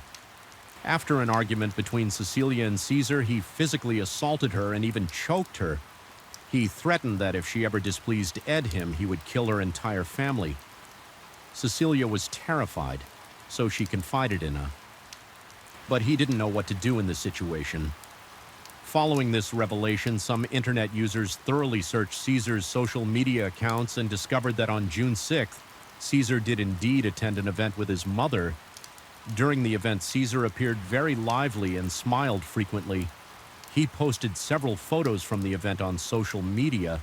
In one of the photos, someone noticed scratch marks on Caesar's neck. Subsequently, a person known as B, who chose to remain anonymous, informed the police that he had seen Cecilia standing in front of Caesar's family home on June 2nd. This directly contradicted what Cecilia had previously said, that on June 2nd they were preparing to board a plane in Buenos Aires. So why did Cecilia appear in front of her in-laws' home based on B's testimony? The police conducted a search of Caesar's home at the time. Only Caesar's ameno Senyo was present. He seemed slightly confused by the sudden arrival of the police, but invited the men to search the house freely. Appearing very confident, the police search lasted several hours, during which they thoroughly examined Caesar's house inside and out. They discovered something unusual on a mattress. In a small room, the mattress had several yellowish stains, and after testing with luminol, the stains glowed, indicating that they were blood. Additionally, the police found a burned wallet and several prohibited weapons in the house. Moreover, a large sum of money was discovered in Emenciano's bedroom. When questioned about the source of the money, Emiliano gave vague answers. The police then arrested him. DNA testing later confirmed that the bloodstains on the mattress belonged to Cecilia, the missing person. As a result, Marcella was summoned by the police and became a suspect in the case. Meanwhile, Caesar's whereabouts remained unknown. The police immediately issued a nationwide arrest warrant for Caesar on June 11th.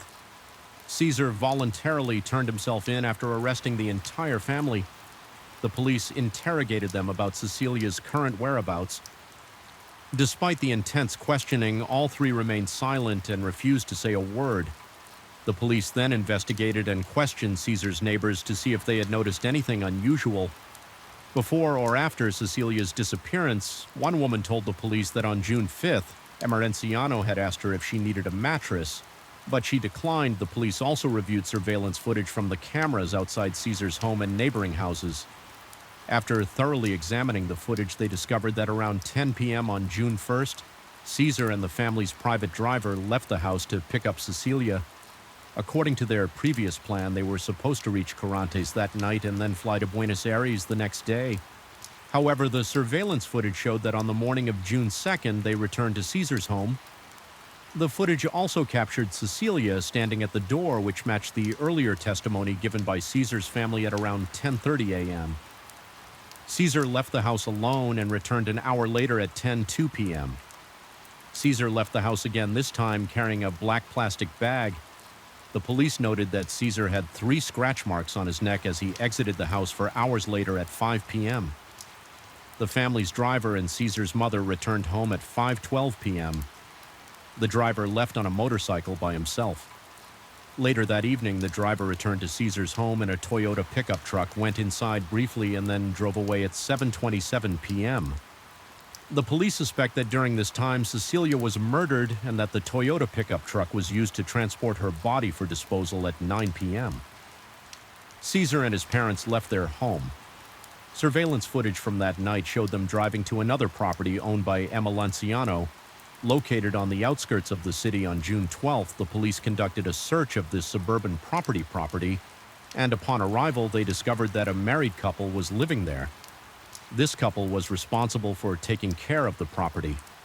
The police questioned them about the Caesar family's visit on the night of June 2nd, asking what they were doing there. So late, the couple claimed that the family stayed only briefly and then left, insisting that nothing unusual happened. Let's pause here for a moment. Clearly, the couple wasn't being truthful. It's highly unlikely that the entire family would drive out to a remote property in the middle of the night just to chat for a bit and then leave. Moreover, these two were merely employees of the Caesar family, so it's doubtful there was anything of great importance between them. Therefore, the police immediately began a thorough search in an abandoned pigsty at the back of the property. They found signs of burning among the ashes. They discovered a small bone fragment after laboratory analysis. It was determined to be a human bone, but it was too badly burned to extract DNA. At the end of June, the police conducted another search in a residential area named after Emma Lanciano. This was because a new asphalt road had been laid in this area shortly after Cecilia's disappearance. The police suspected that part of her remains might have been buried beneath the asphalt. They brought in professional construction workers to dig up the road. But aside from sand and rocks, no human remains were found. The police then conducted a thorough search of the residential area, and from a nearby riverbed, they retrieved a burned-out travel trip trunk, reduced to just its frame in the same area. They also found a ring, a pair of earrings, a pendant, and a human finger bone. After Cecilia's mother identified them, it was confirmed that these items belonged to her daughter. With this evidence in hand, the police arrested the family's driver, Caesar's mother, and the couple who looked after the suburban property. During the police investigation, the driver was the first to be interrogated. He revealed that on June 2nd, Caesar suddenly told him there was no need to go to the airport. They got out of the car midway, and the driver didn't know where the two went.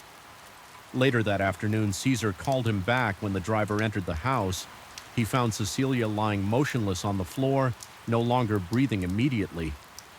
Marcella instructed the driver and his wife to help clean up the scene. At first, the driver didn't want to comply, knowing it was illegal, but Marcella reassured him, saying that he shouldn't worry because she would take full responsibility if anything happened. Additionally, she promised the driver a generous reward. Tempted by the money, he and his family agreed to go along with the plan. The couple who looked after the suburban property also confessed they admitted that on the night of June 2nd, Cecilia, already lifeless, was gagged and brought to the suburban house. They didn't know what had happened, only that Marcella disliked her daughter-in-law. They heard that Marcella didn't want to pass on the family's wealth to the daughter-in-law and only wanted to leave it to her son when they saw Cecilia being dragged out of the car. They were terrified, however. Marcella threatened them and ordered them to keep quiet, warning that they would lose their jobs if they didn't comply. At the time, the couple had no other place to go, so they were very afraid. Afterward, Marcella's family burned Cecilia's body in the piggy behind the house. The couple who looked after the property didn't participate in this process. They were too terrified, faced with such overwhelming evidence. Marcella finally confessed her guilt to the police. However, she claimed that Cecilia was the victim of her own plot and insisted that neither her husband nor her son were involved. Marcella admitted that she never liked Cecilia as a daughter-in-law. Cecilia was much older than her son, and the family couldn't accept someone of her background. Marcella felt that Cecilia had taken her son's love away from her and was too selfish to let him return home. She also said that she had long reached a point where she couldn't stand Cecilia anymore, which is why she wanted her to disappear.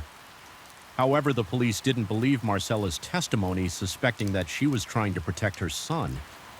In the end, the family couldn't withstand the pressure, and Caesar confessed to murdering Cecilia. He stated, "I love my wife very much, but my mother always thought she wasn't good enough under my mother's influence. I gradually came to believe that Cecilia was only with me because of her greed for the family's wealth."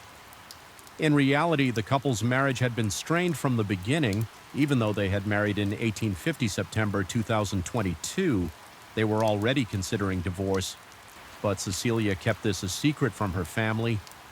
It was unclear why she felt the need to hide it under his mother's influence. Caesar eventually harbored malicious intentions and ultimately acted against his wife. Additionally, Emiliano also admitted to being involved in the crime. There are rumors that the two agents who appeared at Gloria's house on the night of June 4th might have been members of a faction opposing Emil Lanciano. It's believed that they were monitoring the family and happened to witness the crime. However, for reasons unknown, they didn't report it to the police, but instead assumed false identities to inform the victim's mother in the aftermath of the crime. Gloria was heartbroken over the loss of her daughter, and many people mourned Cecilia in July 2023. A spontaneous protest was organized, demanding justice for Cecilia and her family. Cecilia's mother revealed to the media that after her daughter's tragic death, she received a threatening message stating, "If you do anything, your other daughter will face the same fate." Cecilia's aunt also received similar threats, and their family experienced power outages and internet disruptions. Despite these pressures, they remained determined to seek justice for Cecilia, regardless of the sinister forces at the time. Emino was still a significant local figure, and despite the crime, he retained considerable support from the community. He was also a close friend of the current governor of Chaco Province. As of now, the truth about the case has been uncovered, but it has not yet gone to trial. The trial is expected to begin in early 2024, and it's possible that more details will emerge during this process. However, as of now, no new information has been released from the ongoing investigation.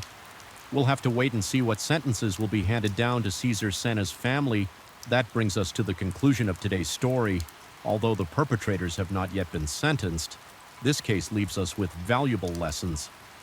Cecilia and Cesar Sena could have had a beautiful ending. If Marcella had respected her son's choices, things wouldn't have escalated if Cesar had stood firm and distinguished right from wrong. Unfortunately, Cecilia, the tragic victim, didn't protect herself and clung to something that wasn't truly hers. Story 4. Have you ever wondered what life is really like? Behind the walls of an ordinary home, sometimes the smiles and family photos might be hiding painful tears. Promises of love can turn into shackles that imprison, and hands that once caressed lovingly can become weapons that inflict harm. A house that seems ordinary from the outside but hides a silent tragedy within. On October 28, 2007, just 3 days before Halloween, the town of Bolingbrook was bustling with preparations for the holiday. Stacy and Kales was no exception. That day, Stacy planned to visit a friend's house to help with painting at just 23 years old. Stacy was already a mother of 4. The 2 oldest children were from her husband's previous marriage. while the two younger ones were hers. With her husband after they got married, Stacy married at the age of 19, while her husband, Drew Walter Peterson, was a middle-aged man of 49. He was a well-known local police officer who had even been honored as Officer of the Year. Despite the significant age difference, Stacy deeply loved her husband. In the beginning, she was even willing to be his mistress because she believed Drew was charming, successful, and a good father after they got married. Stacy devoted herself entirely to caring for their family. Daily tasks like cooking, cleaning, and looking after 4 children were never an issue for her. After all, living in a big house with a husband who had a stable job and some savings was the life Stacy had always dreamed of. She believed that her marriage would certainly be a happy one. Stacy had a great relationship with everyone in town. She was always eager to help her friends. According to her usual routine, she should have arrived at her friend's house early today to help with the painting, but when her friend hadn't seen Stacy by 10 a.m., she decided to call her. It turned out that Stacy had slept in a bit and said she would be there soon. However, by the afternoon, Stacy still hadn't shown up. The friend who also knew Stacy's younger sister, Cassandra Kays, decided to tell her about the situation. Cassandra, just a year younger than her sister, was very close to Stacy. When she found out that she couldn't reach Stacy, she became extremely worried. Just the night before, during a conversation between the sisters, Stacy had made a cryptic remark, "If anything happens to me, remember it wasn't an accident, it was definitely caused by your brother-in-law." In fact, this wasn't the first time Stacy had said something like that recently. She had been confiding in friends and family that her husband was a very frightening man, and she feared he might kill her at any time since their marriage. In 2003, the past 4 years had been enough for Stacy to see her husband's true nature. The sweet love she once felt had faded away, replaced by harsh words, tight control, and worst of all, violence. Her husband would drive by to check on her, or constantly call her to know what she was doing and where she was going. If she went grocery shopping, he would inspect the receipts, and if she went for a haircut, he might call her 8 times. Stacy's once beautiful dreams had completely shattered. Now her only hope was to escape from this man as soon as possible. So when Cassandra learned that her sister had broken a promise to a friend without explanation, she grew even more concerned, unable to reach Stacy on her cell phone. She called Stacy's home directly. One of Stacy's children answered and said their mother had gone to visit their grandfather. Cassandra immediately called her father, but he told her that Stacy had not visited him at all by 11 p.m. Cassandra still hadn't been able to contact Stacy, so she decided to drive to her sister's house to check on things. But when she arrived, only the 4 children were home. Both her brother-in-law and sister were nowhere to be found. Their 2 cars were also gone. Cassandra knew something was wrong because her sister loved her kids deeply and would never leave them alone late at night like this. When she asked the children, Cassandra learned that her sister and brother-in-law had a big argument. Earlier that morning afterwards, Stacy stormed out and Drew immediately followed her to find her concerned. Cassandra called Drew, but before she could ask anything, he yelled, "Where's your sister? I've been looking for her all day," without waiting for him to finish. Cassandra anxiously asked, "So what's going on? Where are you?" "I'm at home," Drew replied. Hearing this, Cassandra began to sweat and felt a wave of fear. She had just left her sister's house, and over the phone, she clearly heard Drew inserting the key and starting his car. It was obvious Drew was lying, and he was definitely hiding something. So at 1 a.m., Cassandra went to the police station to report her sister missing at 2:30 a.m. On her way back, she drove her past her sister's house and noticed that the 2 cars were back. Could it be that her sister had returned? She called Drew once again. This time, Drew said, "Your sister called me at 9 p.m. last night saying she was driving to the airport to run away with another man. She took her passport, left the car at the airport, and told me to pick it up. I just got back." Cassandra felt something was off. He claimed he had just returned, but the airport was only about a half-hour drive from her sister's house. So how could it take him until 2:30 a.m. to get home? Moreover, Stacy loved her children dearly. Whether they were her biological kids or stepchildren, she treated them all as her own. This was a well-known fact among the neighbors, so why would she abandon her 4 children when all these clues were put together? It became clear that Drew was highly suspicious since he was a local police officer. The local police station, wanting to avoid a conflict of interest, handed Stacy's missing person case over to the Illinois State Police for investigation on the afternoon of October the 29th, 2007.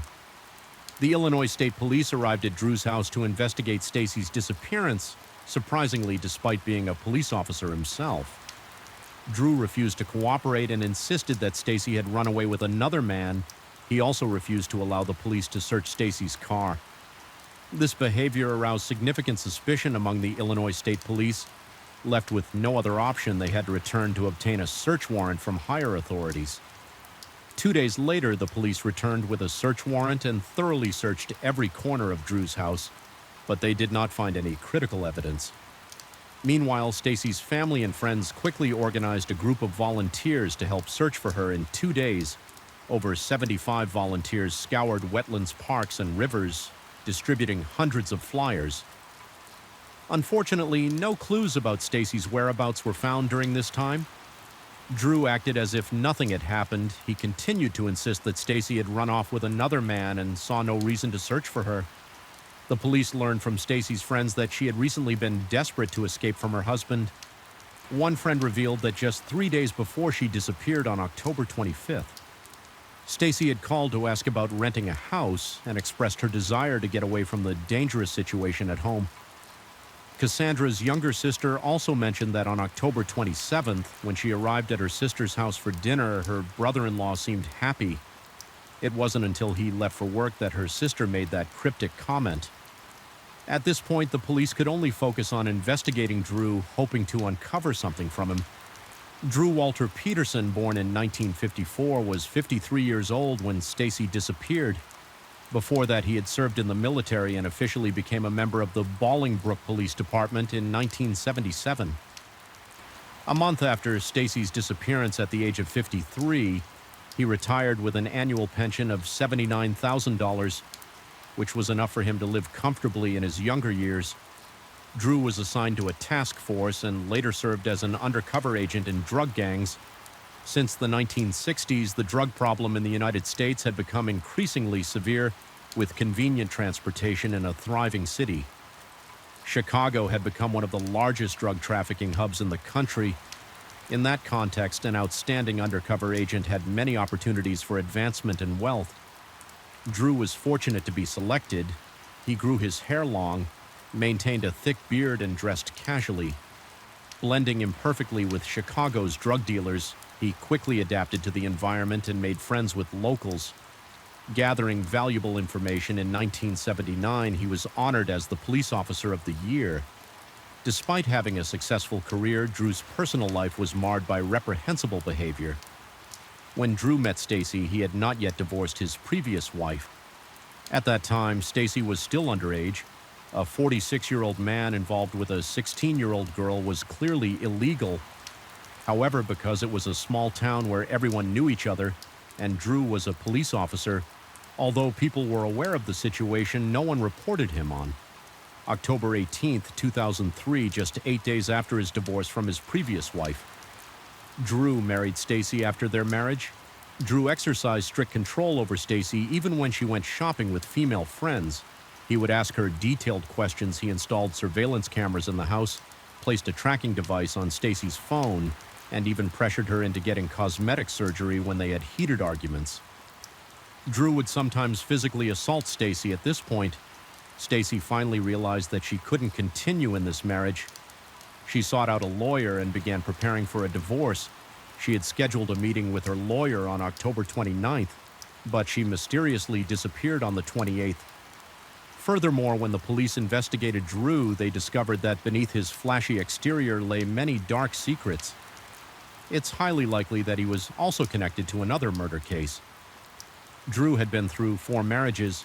Kathleen Savia was his 3rd wife.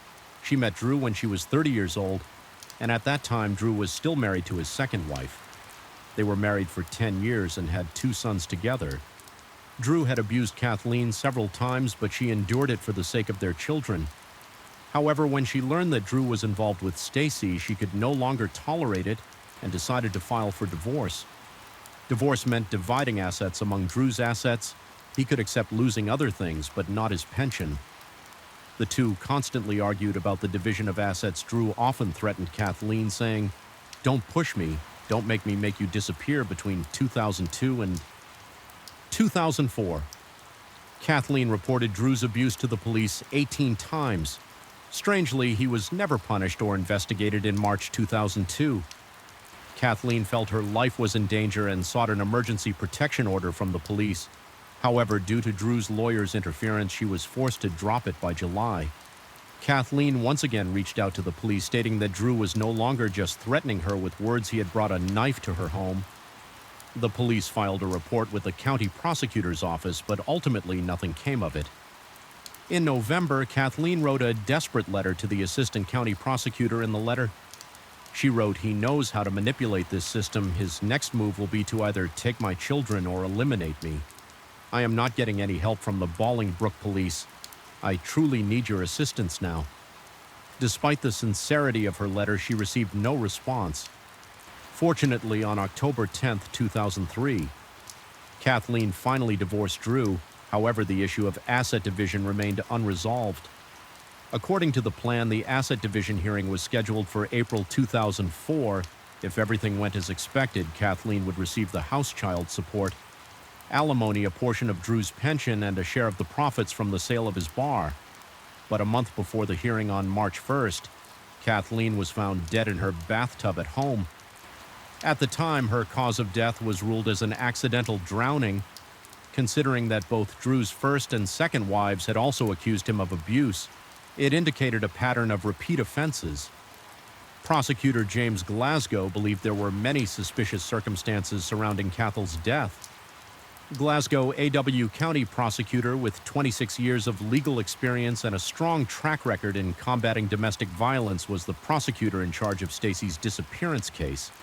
Prosecutor James wanted to review Drew's records to see if this police officer, protected by a network of local connections, was hiding any secrets. His investigation revealed that the death of Drew's ex-wife Kathleen was indeed connected to him. First, the timing was too coincidental, exactly 1 month before the asset division hearing.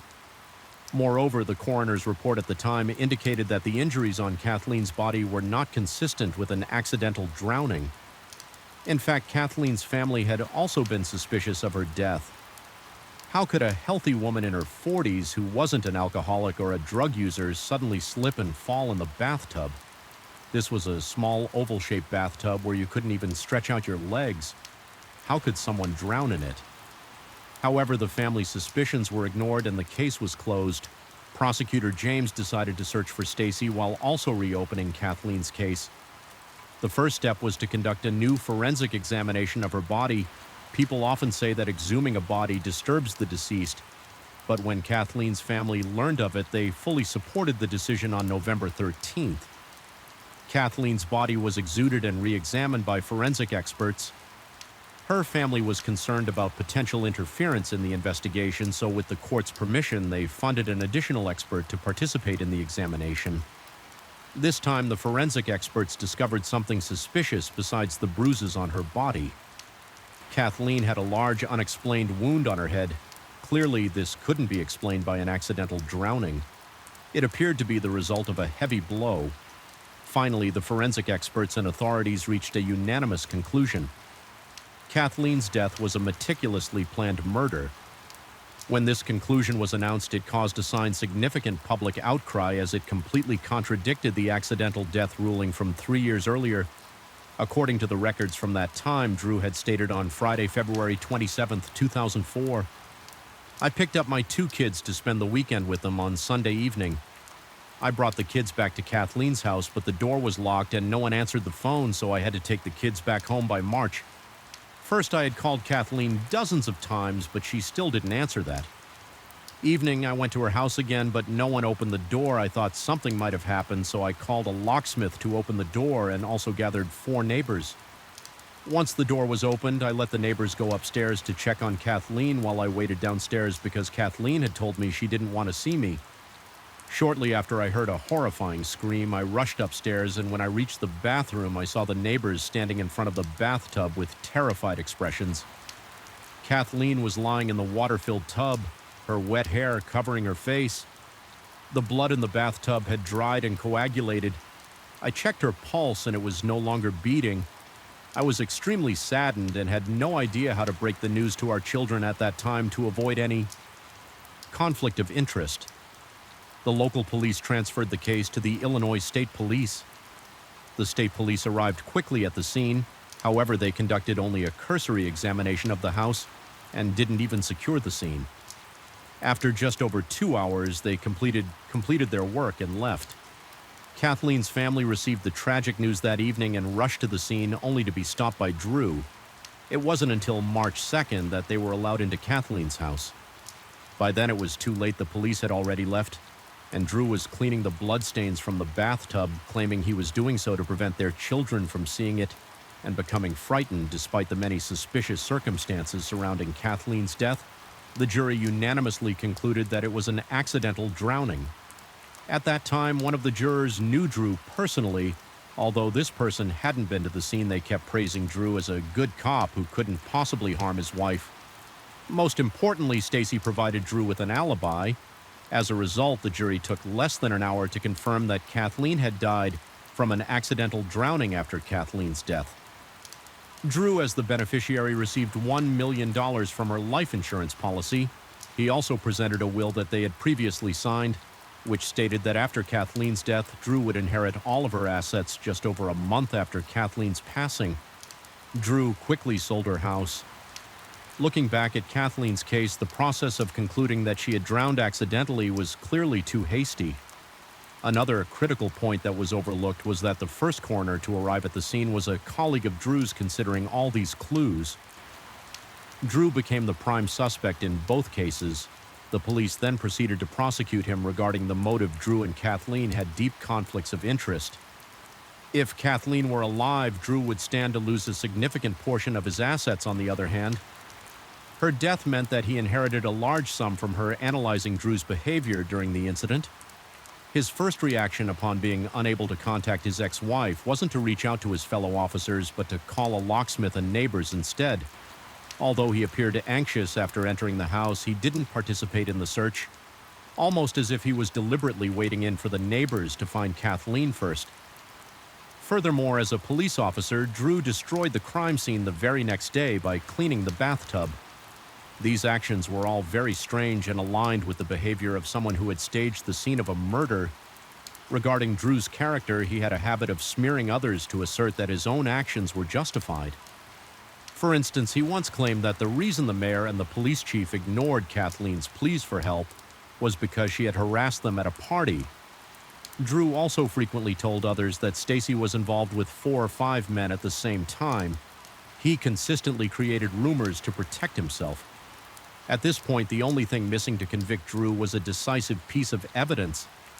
However, Kathleen had been dead for over 3 years. The house where the incident occurred had been sold, and Stacy's disappearance was repeatedly insisted by Drew to be her running off with another man. Clearly, uncovering evidence against this cunning police officer was not going to be easy. Meanwhile, Drew seemed remarkably calm. During the investigation, he continued to pursue new romantic relationships and was often seen embracing women at bars. He even made an appearance on the popular TV show Larry King Lived. By December 2008. Drew announced that he was engaged to a 23-year-old woman. However, due to strong opposition from her father, they broke up. But many other women continued to approach Drew. Fortunately, as the investigation progressed, the emergence of several key witnesses began to expose Drew's true nature. Both the pastor and the divorce lawyer whom Stacy had spoken to contacted the police. They both revealed that before she disappeared, Stacy had confided in them, saying that she had helped Drew create a fake alibi. In Kathleen's case, on that particular day, she saw Drew dressed in black, carrying a black bag, and returning home in the early hours of the morning. The bag contained some women's clothing. The first thing Drew did upon returning home was to put his clothes and the women's clothing into the washing machine. He then instructed Stacy on how to provide an alibi for him to the police. The pastor and the lawyer didn't know each other yet. Their testimonies matched perfectly and were highly credible. Stacy's statements could be considered extremely crucial evidence. In this case, if she could be found and brought to court to testify, it would be difficult for Drew to escape conviction. The problem, however, is that Stacy has gone missing and there is no information on her whereabouts next. Drew half-brother Thomas Morphy also came forward. To testify, he stated that on the day Stacy disappeared, Drew took him to a coffee shop. After chatting for a while, Drew mentioned that Stacy had a lover and that he was going to take care of her later. Drew asked Thomas to help him carry a large blue 280-liter container from the bedroom to the car. After hearing about Stacy's disappearance, Thomas recalled the heavy feeling he had while carrying the container, describing it as if he were lifting a stone. He suspected that Sty was inside the container, feeling as though he had become an accomplice and struggling with depression. Thomas couldn't cope with the reality and attempted to overdose on pills. Fortunately, he was taken to the hospital in time and survived during the investigation. The police confirmed that such a blue container did exist. However, both the container and Stacy remained missing. Additionally, a man named Jeff testified that Drew once offered him $25,000 to kill Kathleen with these numerous leads. It seemed likely that something terrible had happened to Stacy without her testimony in court. It would be difficult to convict Drew with no other options. Prosecutor James sought a new approach. He pushed for the state of Illinois to pass a law designed specifically for Drew. This law would allow the court to consider the testimony of a witness who cannot be present, provided that the prosecutor could prove the witness was killed to prevent them from testifying, and that their statements were credible. In this case, the testimony Stacy gave before her disappearance and other evidence pointing to Drew were considered credible.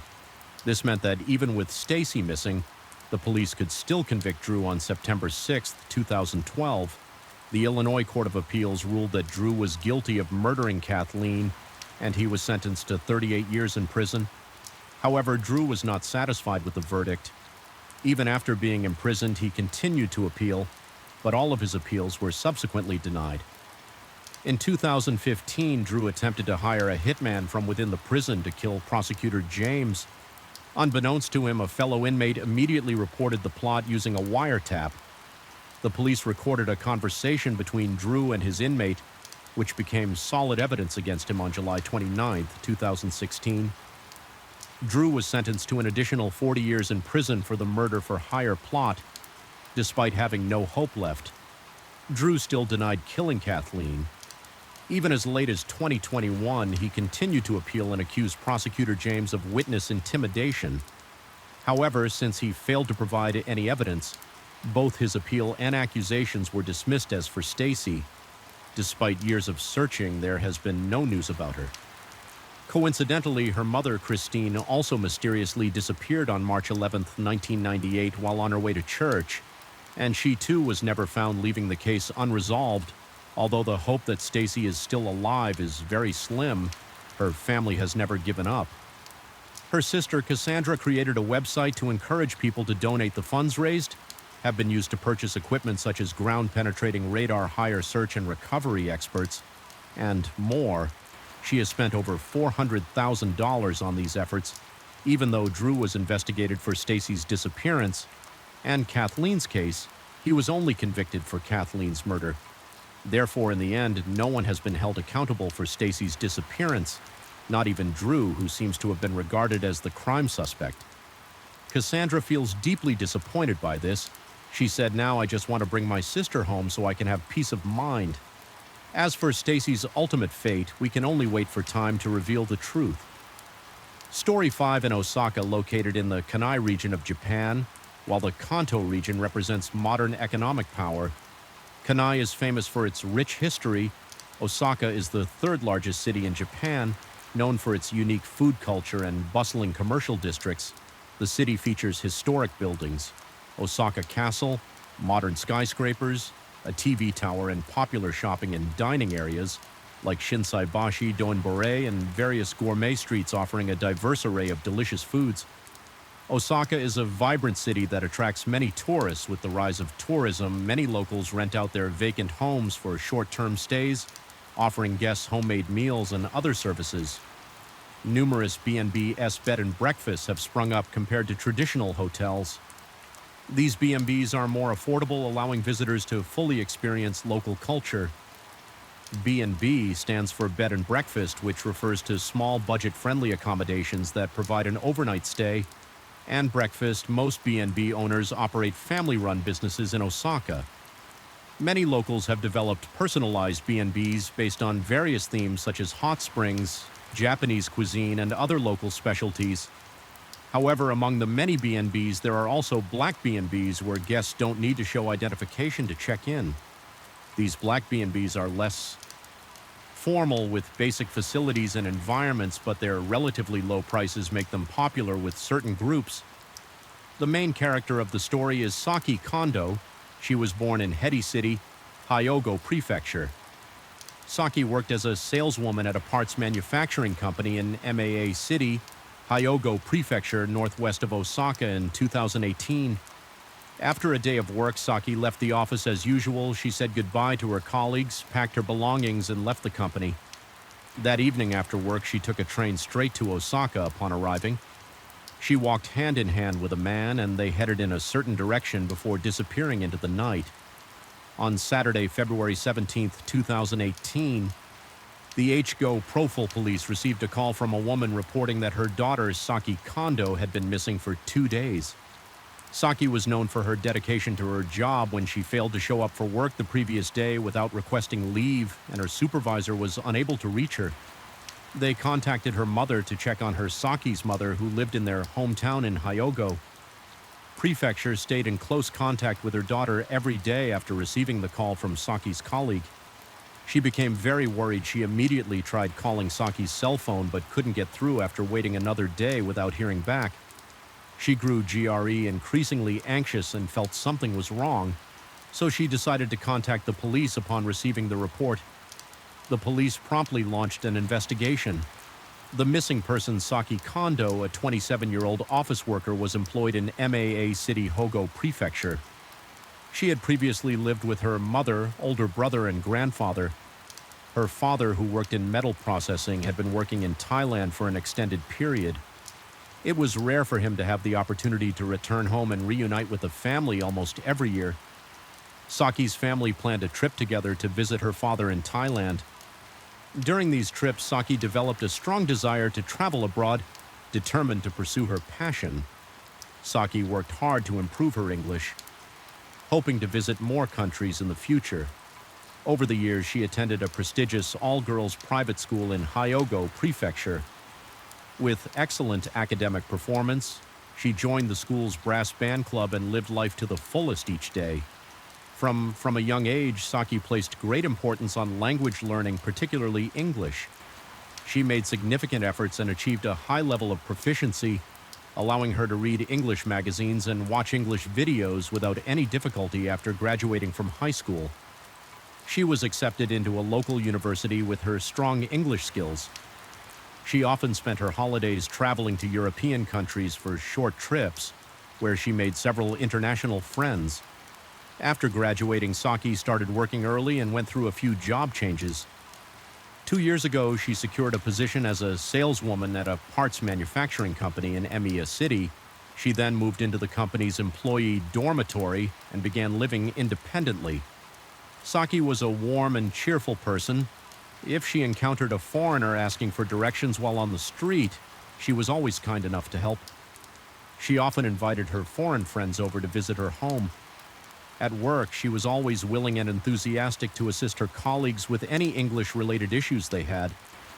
Saki was well-liked by both her colleagues and family members. She was kind, friendly, intelligent, sensitive, and responsible, so she would never intentionally lose touch with the important people in her life. She lived a relatively simple life and seemed to hold no grudges against anyone. Her sudden disappearance left her family, friends, and colleagues deeply perplexed. The police then investigated Saki's social connections and uncovered a crucial lead from a friend. It turned out that Sak had told a friend on February 15th, the day she went missing, "I'm going on a date with an American after work. His name is Jay. I just met him online." This clue immediately caught the attention of the police. They compiled all the surveillance videos from relevant locations and streets to track Saki's movements. After she left work, the footage revealed that a man suspected to be Jay was with her on February 15, 2018. The day after Valentine's Day, Saki left work and headed straight to a nearby train station. She took a train for about an hour to Moriya Station in Osaka. Around midnight, surveillance footage near the station showed her walking with a man. The two seemed close, displaying affectionate gestures, and were heading south. They looked like a couple. The surveillance system eventually tracked Saki and the man entering a hotel not far from the train station. They stayed at a B&B. However, in the following days, the surveillance footage only showed the man repeatedly entering and leaving. But Saki was not seen again. The man in the footage had a tall, slender build and kept his face fully covered. Surveillance video showed him wearing black clothing, including black pants, a black short jacket, and black short boots. He also wore a black baseball cap, a white face mask, and a pair of dark sunglasses. Completely obscuring his face, it seemed like he was trying to hide something additionally for reasons unknown. He was always seen carrying a large backpack when entering and leaving the premises, which looked quite suspicious. The B&B they stayed at was located in the Hijismoshi district of Osaka. It was an old 3-story building. The exterior, white walls, appeared to have not been cleaned for a long time, showing signs of yellowing. The walls had several low rectangular windows. The police managed to track down the owner of the B&B, hoping he still had a record of the guests who checked in at that time. However, unfortunately, it turned out to be a black market B&B while it was listed for rent on Airbnb, a popular home rental app. It didn't have a proper business license. This meant that guests could book a room through the app without providing their real identity. As a result, the police were unable to determine the identity of the suspicious man. The police then shifted their focus back to the surveillance footage to track down the suspect. At that time, road surveillance systems were quite advanced and had a high coverage rate in the cities. The suspect seemed to be focused only on disguising himself and hiding his identity without much awareness of counter-surveillance measures, so his movements were relatively easy to trace. Through the video footage, the police quickly pinpointed his location. A few days after Saki's disappearance, the suspect had left Osaka and moved to several other B&Bs and was currently in Nara City. On February 22, 2018, a week after the disappearance, police arrested the suspect at a B&B in the area. The suspect was identified as Yevi Vasvik Baikar, born in 1991, a 27-year-old American tourist. He went by the name Jay online.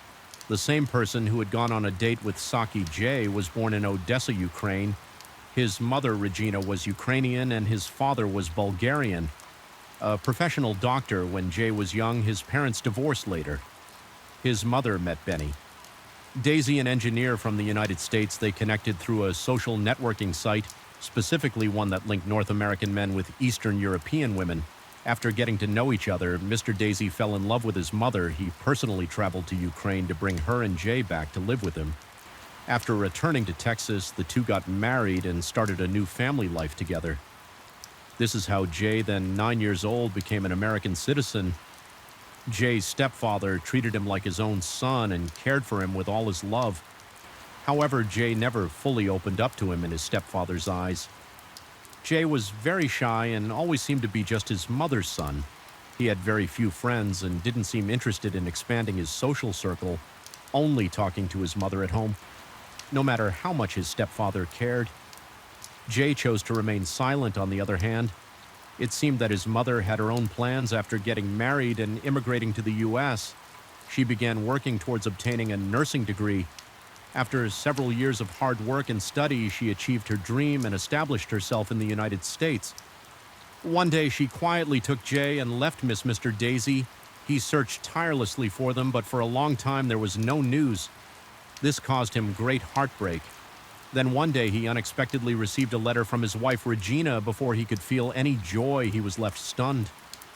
Regina had actually requested that he sign the divorce papers enclosed in the letter. It turned out that she had never truly loved him, but had only used him to become a legal U.S. citizen after leaving Texas. She and her son moved to Long Island, New York, where she found a job using her nursing certification. Not long after she met and fell in love with a local engineer, they eventually planned to get married. It was at this point that she realized she was still legally married to Mr. Daisy, whom she had long forgotten. So she wrote to him openly requesting that he sign the divorce papers. Upon reading the letter, Mr. Daisy finally understood everything. He realized he had merely been a means for her to immigrate to the United States. No longer wanting to hold on in vain, he was ready to sign the divorce papers afterward. Regina was free to marry her new love, as she had hoped. The two of them moved to a house in Mastic Beach and began the happy life they had long desired in 2007. Jay enrolled at William Floyd High School in the area and excelled during his 4 years there. After graduating in 2011, he voluntarily enlisted in the military and successfully passed the exams. He joined the U.S. Air Force as he had hoped. According to regulations, Jay was required either to serve in the military for 4 years, but for reasons unknown, he was discharged after only 11 months and returned to his hometown in Long Island. In the time that followed, he led an idle life. Those who knew Jay were surprisingly unanimous in their assessment of him. They described him as quiet, shy, and reserved. He seemed to have a deep fascination with Japanese culture, always eager to visit Japan for vacations, and had traveled there more than 10 times. However, his purpose in going to Japan was not so simple. Beyond sightseeing, he also longed to find and love a gentle and virtuous Japanese woman. Anyone familiar with him knew that he had an unusual obsession with Japanese women. He had once confessed to a friend that he wanted to marry a Japanese wife. At the end of January 2018, Jay obtained a 90-day tourist visa and flew from the United States to Kai, Japan. He planned to stay there for an extended period to enjoy a fulfilling experience from this perspective. It's no surprise that Jay met Saki. However, when confronted with accusations regarding Saki's disappearance, Jay refused to admit anything, stating, "I don't know anything about her." With the surveillance evidence in hand, the police, of course, did not believe his denial. On the same day Jay was arrested, the police also obtained a search warrant from the court. A search was conducted at the B&B where the two had stayed, but the police did not find Saki inside, nor did they find any of her belongings or suspicious bloodstains in the worst-case scenario. So what method did Jay use to make a living? Breathing persons suddenly disappear into thin air right before everyone's eyes. A sudden, ominous feeling began to take hold. The police realized that the chances of Saki still being alive somewhere were incredibly slim. It was possible that she had been murdered over the next 2 days. The police carefully searched the B&B again and also checked other B&Bs where the suspect had stayed in recent days. Finally, they found a crucial clue at one of these locations. The suspicious B&B was located at Hanazono Wanam, Naru, Osaka, just a 6 to 7 minute walk from the nearest station. It was a 3-story apartment building with gray exterior walls surrounded by scaffolding. It appeared to be under renovation. Like the others, this was also a black market. B&B. The rooms were very simple, and the surrounding environment was not great.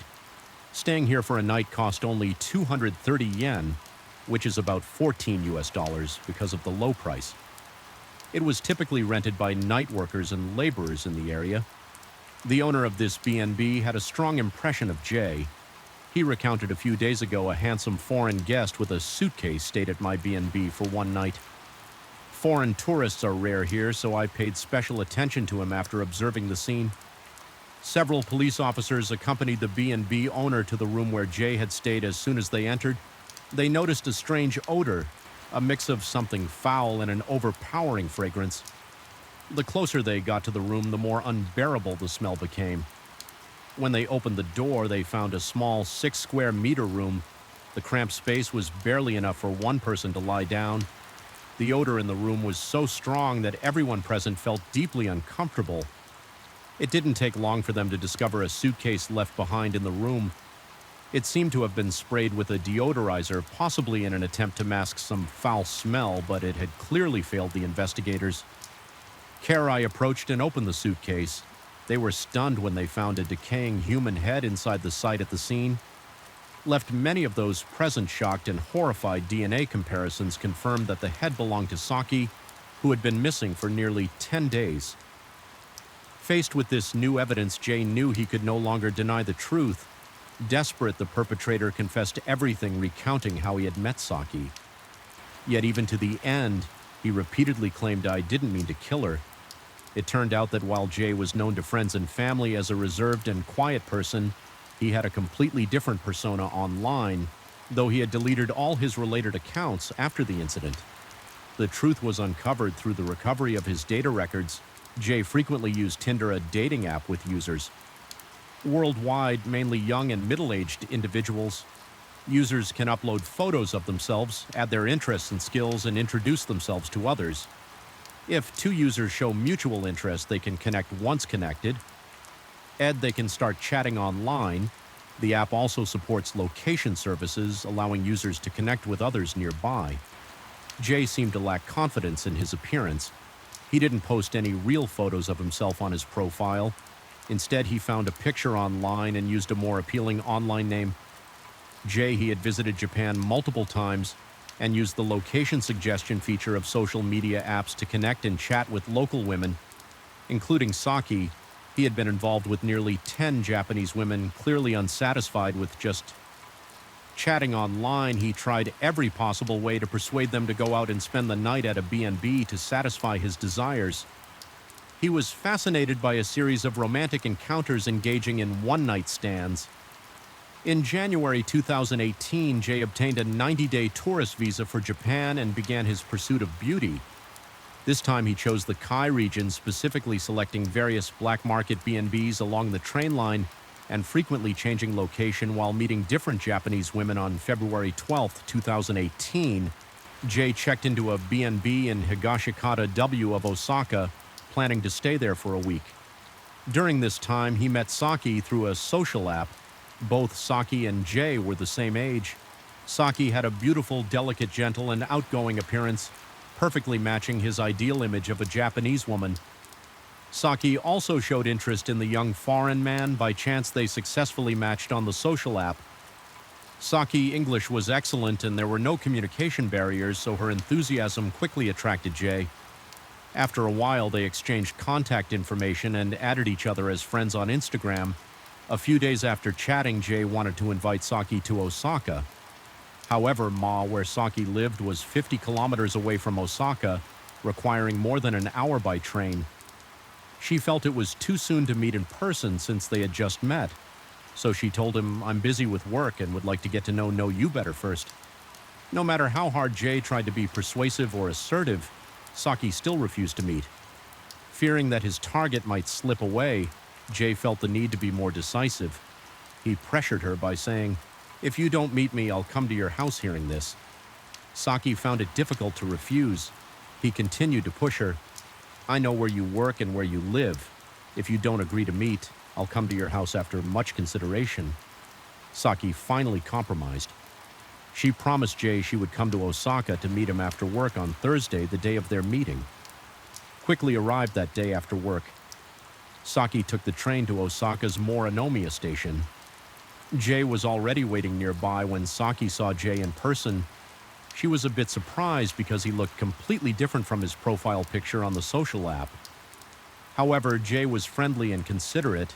After a few pleasant exchanges, Saki let her guard down and the two walked together toward the B&B, laughing and chatting closely.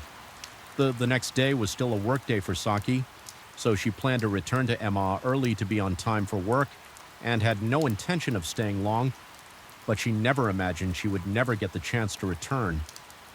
During the investigation, the police discovered that before Saki, there had been 4 to 5 other women who stayed at the same B&B with Jay. However, none of them were harmed. Saki was the only victim. Currently, finding the rest of Saki's remains had become the top priority. After several days of interrogation, Jay finally admitted to dismembering and disposing of Saki's body. However, he remained tight-lipped about what had happened at the B&B that night on February 25, 2018. Based on Jay's confession, the police went to the mountains near Osaka and entered the forest. After searching, they found a spot where the ground had been disturbed. There, the police discovered Saki's arm and her torso was found not far away. On the same day, Saki's legs were found in a bamboo grove in Kyoto. No one could have imagined that Saki, who was so kind and enthusiastic, would meet such a tragic end. Her family was devastated after learning the news about their daughter. The forensic report indicated that Saki died from suffocation, but to this day, Jay still refuses to confess the truth. He appears very fearful and repeatedly tells the police, I didn't mean to. The police speculate that the two may have had an argument at the B&B during which Saki was accidentally killed by Jay after realizing that Saki was no longer breathing. Jay became terrified. Once he calmed down, he started thinking of ways to cover up the incident. Quickly turning off Saki's phone to prevent her family and friends from contacting her, he then logged out of their social media accounts to hide their connection. Finally, he searched the internet for various methods to dispose of the body and carried out his plan. The next day, Jay went out with a large bag on his back and purchased a saw and a bottle of deodorizer. He extended his stay at the room for a few more days and quietly dismembered Saki's body in the rented room. During the night, he disposed of her body parts in the mountains of Osaka and Kyoto. As for the head, the most easily identifiable part, he placed it in a suitcase and hid it in another B&B to mask the odor. He sprayed a large amount of deodorizer in the room to prevent others from noticing. However, his efforts were ultimately futile. Strangely, Jay didn't seem to have any intention of fleeing Japan. When he was arrested, he was staying at a B&B in Nara. After the incident, he had ample time to escape and return to the U.S., but he didn't seem to have any such plans and continued his travels as planned after hearing the news of his daughter's murder. Saki's father, who was far away in Thailand, hurried back to Japan. For the next year, he closely followed the developments of the case. He hoped the court would handle the case and severely punish the murderer to bring justice for his daughter. A year after the incident in 2019, the case was tried at the Kobe District Court. Since it couldn't be proven that Jay had the intent to commit murder, he was ultimately convicted of 2 crimes, manslaughter, and disposing of a body. Jay appeared gone in court. He continued to defend himself, insisting that he never intended to kill her, and pleaded for Saki's family to forgive him. He repeatedly apologized, saying, "I will carry the burden of this crime until the day I die." However, no one believed his words. Although his intent at the time of the crime couldn't be determined, his actions afterward showed no remorse. Instead of turning himself in, he tried to cover up the crime by deleting accounts, dismembering and burying the victim's body. These were all deliberate, selfish, and callous acts. Due to the clear evidence, the trial proceeded swiftly. On January 22, 2019. The Kobe District Court officially convicted Jay of manslaughter and other charges, sentencing him to 8 years in prison. This sentence sparked outrage among many people. Saki's family felt deeply disappointed, believing that the punishment was too lenient for the killer and that the truth had not been fully revealed. The trial ended hastily, with Jay remaining silent and uncooperative. They may never know why their daughter was killed. It's worth noting that in the past 2 years, this was the 8th illegal incident involving the use of B&Bs in Japan. The severity of this case brought attention to the issue of black market B&Bs among relevant authorities. Following the incident, Japan has made efforts to regulate the B&B industry today, privately managed. B&Bs are required to verify the true identity of their guests to prevent black market B&Bs from attracting tourists and becoming breeding grounds for crime. As of now, Jay has served 5 years of his sentence, and he will soon be released in 3 years. However, Saki, a young woman who once had a bright future and dreams of traveling the world, will never have the chance to fulfill those dreams.